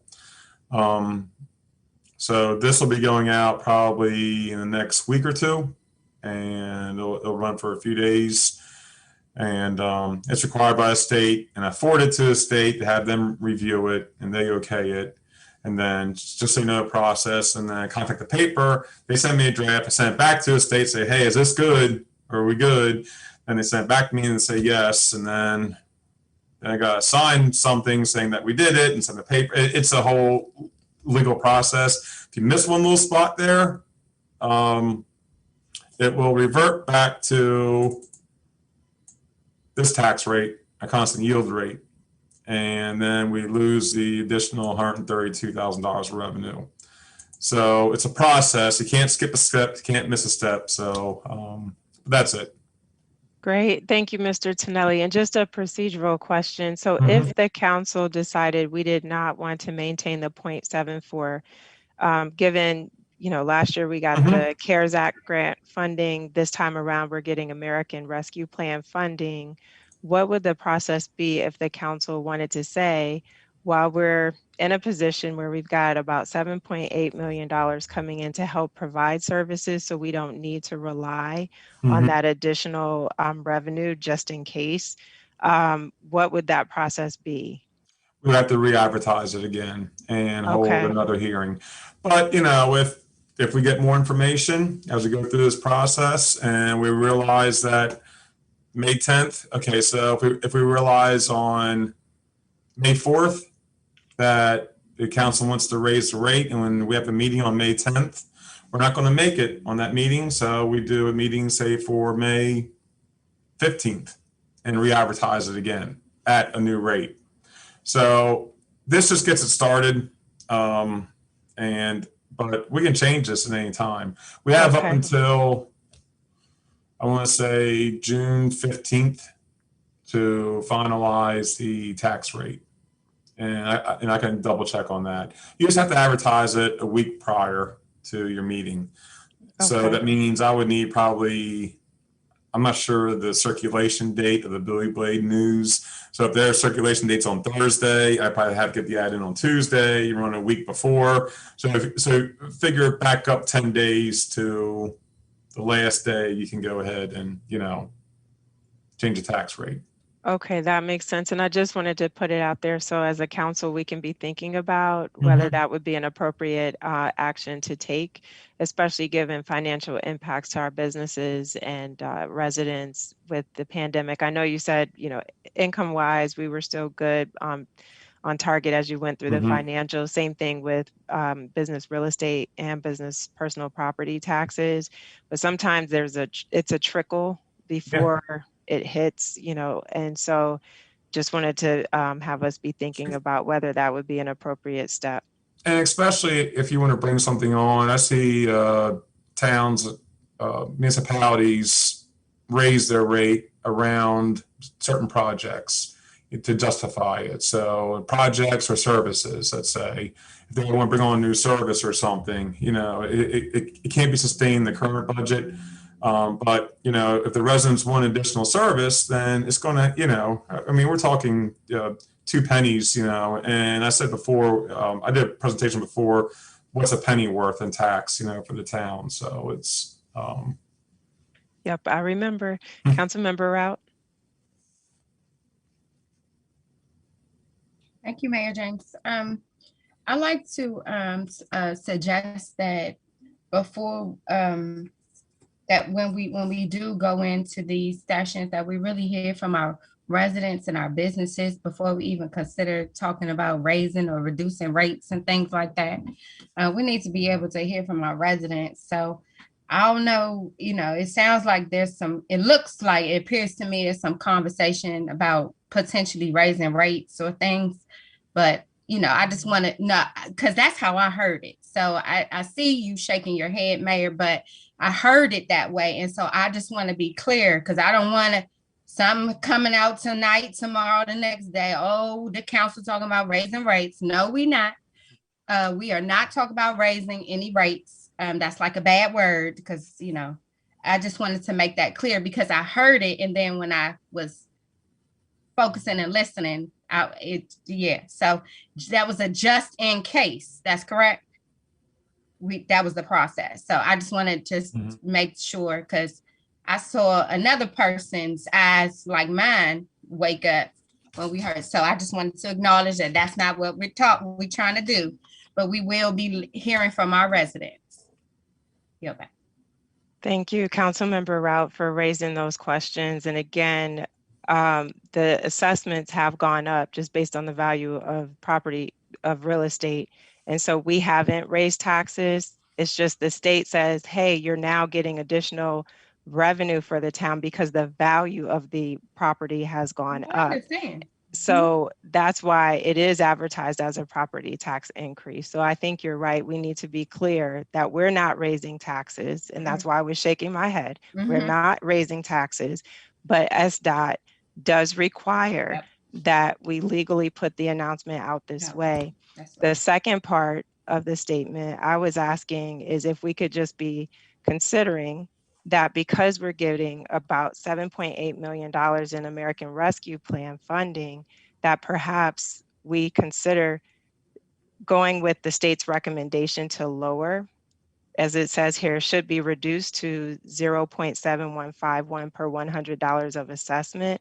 So just wanted to ask you and our other colleagues to be thinking, since we're getting this 7.8 to help us provide services to the community, perhaps this year, we take the state's recommendation to, as they say, quote unquote, lower taxes, that rate from 0.74 to 0.71. So I do apologize if I wasn't clear. I admit this time my brain is shutting down and thinking about bed.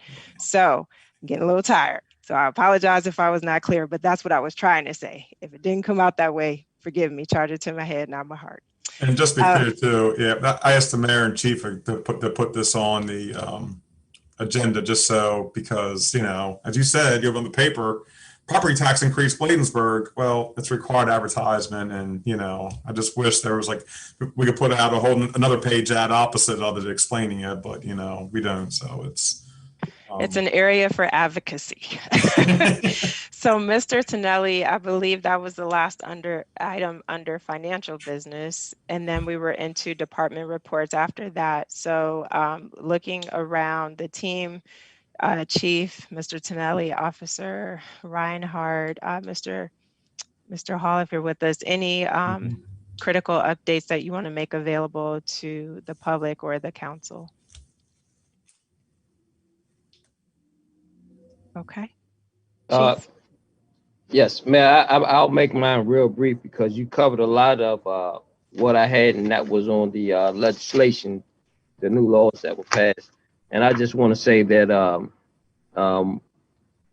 I am in agreement with a lot of what is taking place because it's long overdue. I would say that you know, there cannot be trust with the community if there's no accountability or transparency. So we have dealt with a lot, you know, not just here, but across the country, of a lot of good officers that do the job, may make a mistake in their job. They should have due process. But we have a lot that know, such as the Bill of Rights, better than we do. Because why? They are recipients of multiple internal affairs investigations. So we don't do things by the book. How can we ask our public to trust us when we are not being transparent, being forthright with sharing information with the public? So I just want to say that I think that we do have a great police department. I want to make sure that our community knows that just because things are going on across the country, they're not necessarily happening here in Bladensburg. We do have officers that come to work, enjoy coming to work, enjoy the interaction that we have with the community, such as what we had Saturday when we had our public safety day. I want to thank the public for coming out. I want to thank staff. I want to thank the mayor and council for coming out to participate and show support for our public safety, not just the police, but also our fire department, who is great partners with us. And I don't want to take up too much more time, but I just want to say thank you, thank you, thank you. And from a personal note, I want to say how abundantly grateful and thankful I am to the community, to the mayor and council, to the staff for the support that everyone had shown towards me and my family over the loss of my mother. So it was a very tough pill to swallow. It was quick, it was sudden. She wasn't sick. She went in for a minor in and out procedure. And 4 hours later, she got home, she passed away. So I just want to thank everyone for the patience and for your kind generosity and condolences. I yield back. Chief, thank you so much for the updates. And again, you know, our hearts and prayers are continually with you because you only have one mom, and it's a healing process that we know you have to go through, but we're here for you. So that completes the department reports. I want to pivot now to the mayor and council reports. Councilmember Blunt for Ward 2. I really don't have anything. Other than I'm working hard with organizations and Bladensburg for the vaccination for the COVID-19 shot. Other than that, I have nothing else to nothing else to say. But Vito, don't decrease the mayor council budget. I need my money for my senior Thank you, Councilmember Blunt. Loud and clear. Roger that. Over to Councilmember Lundy for Ward 2. Thank you, Madam Mayor. So the only thing I have is just to remind people in order about our Spring Prayer Week, April the 13th through the 18th, and then our virtual Earth Day event on April the 24th at 3 o'clock. And then hopefully the community and friends of Bladensburg will come out on May 1st to support us with our Going Green with Pride effort that is hosted by the county, our Prince George's County, County Exec, also Brooks. And just continue to work with my colleagues on our vaccination effort. It's been my pleasure to work with everyone to make sure that our residents who want to be vaccinated have the opportunity to do so. So that's it. I yield back. Thank you so much, Councilmember Lundy, and Mr. Mendoza is not with us tonight. Councilmember Rout for Ward 1. Thank you, Mayor James. I will submit a report by tomorrow, close of business. I had a medical appointment today that they wanted to try to hospitalize me, everybody. And I said no, I have work to do. I want to be able to, attend a work session because I know in the council meeting, I know I was absent last meeting. So please just excuse my tardiness, but I will submit that report to the acting town administrator by tomorrow. I've been very busy and working on behalf of the town of Bladensburg residents and businesses. Just want to highlight a couple of things that I've been working with. First and foremost, I want to applaud the police department, our first responders, for their continued transparency. We've asked for different reports so that we could see the data. And our crime is trending down. And so our officers, they have all of the necessary supports and services that they need to continue to keep us safe. And so I want to applaud them. Our Public Works Department also, I want to publicly applaud. When I see something, I say something. And through Chief Collins' leadership, they have been right on Mr. Purnell Hall, especially on that Annapolis Road project. Took care of it. And I saw State Highway the next day, okay? I said, Chief Collinson, I sent an email, and State Highway came out, and I saw a tire blow, actually, as I was waiting at the light on Annapolis Road. It was a tire like blew.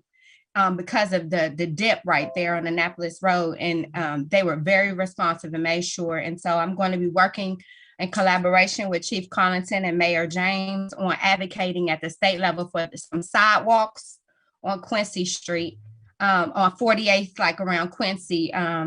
Chief Collington also shared with us a report about extreme vandalization at the back of Bladensburg Elementary School. And our babies, they walk that path to go to school every morning.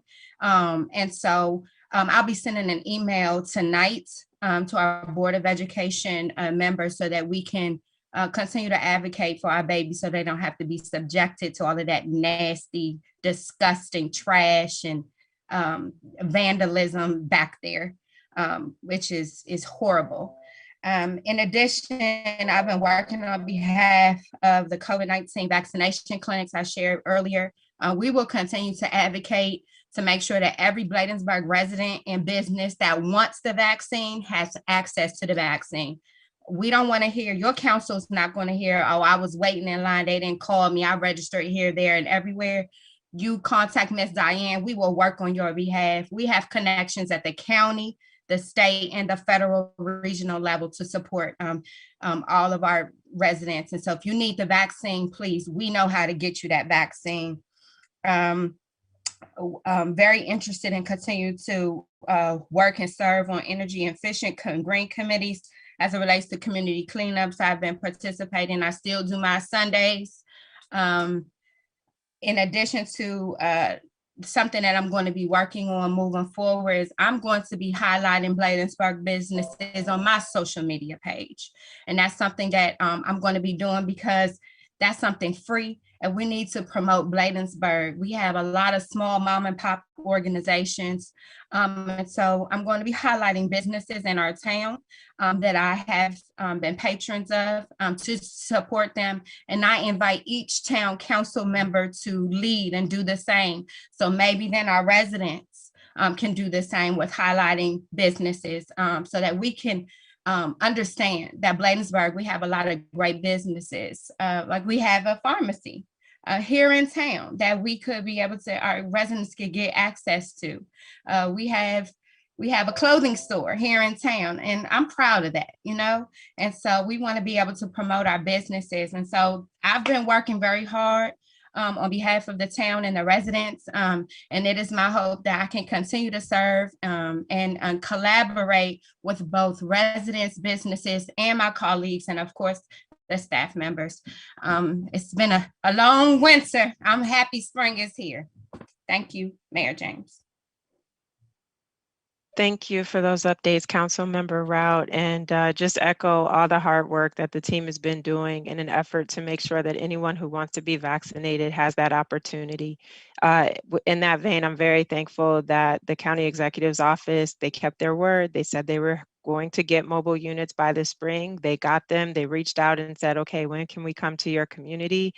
And they made the process so easy. They had the nurses, the OEM team was there, they had the logistics folks. And so there really wasn't enough or a lot for us to do. Council members came out and we handed out PPE and thanked our residents for coming. So thank you all, because I know you had an event the same day. So thank you for popping by. But it was good to just have that opportunity to talk with residents who, because of COVID, we haven't been able to really connect with. And so grateful and appreciative for all the efforts from the county execs team and Prince George's County at large.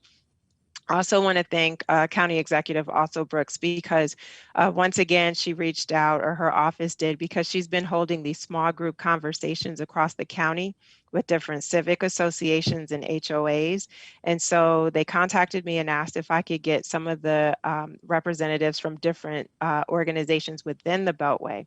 And so I was able to get Radiant Valley Civic Association in Hamlet Woods and some of the associations within the town of Bladensburg, but also again from other local communities, and have questions submitted to the county execs team so they could be prepared to answer those questions during the listening session. And it went very, very well. And I'm hoping that they come back and do it again, because typically we as elected officials have an opportunity to hear from the county executive or people in her cabinet, but our residents don't get that opportunity very often. And so to be able to get them in front of her, to hear directly from her and her team and have their specific questions answered was a very fruitful initiative.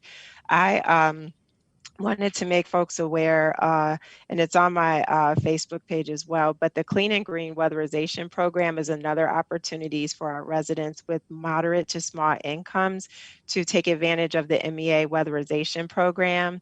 I know former Lieutenant Flynn, when he retired, he's got his organization doing it, but he serves a very large territory.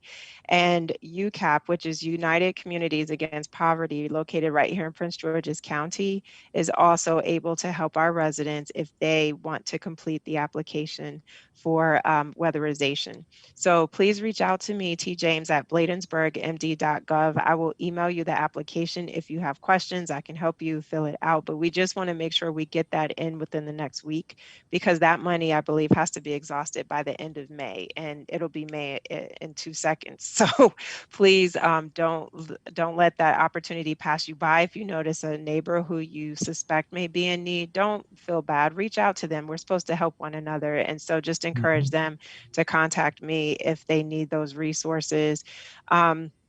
As was mentioned before, the maglev train is continuing to make headlines. We're doing town halls. Our county council members are doing town halls on this initiative. Everyone's talking about it, but we need your help, for those of you on here, to spread the information to your neighbors, because we shouldn't be this far into the game and still having people who think it's the purple line. We have to know what's going on in our communities. We have to fight and advocate to protect those communities. I have a video that I'm going to share this weekend.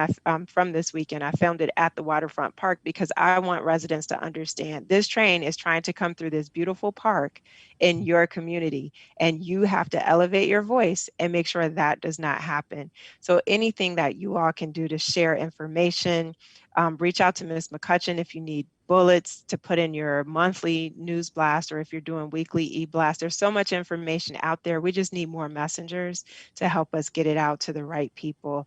And I want to thank everyone who's given the opportunity for folks from the town of Bladensburg to elevate our voices, whether it's at a rally, whether it's on a town hall.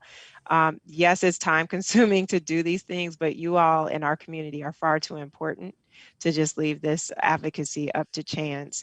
And so a good chunk of time was spent on those initiatives last month, and a full written report will be provided, but those are just some highlights. And I will close with this. There is a flood insurance forum.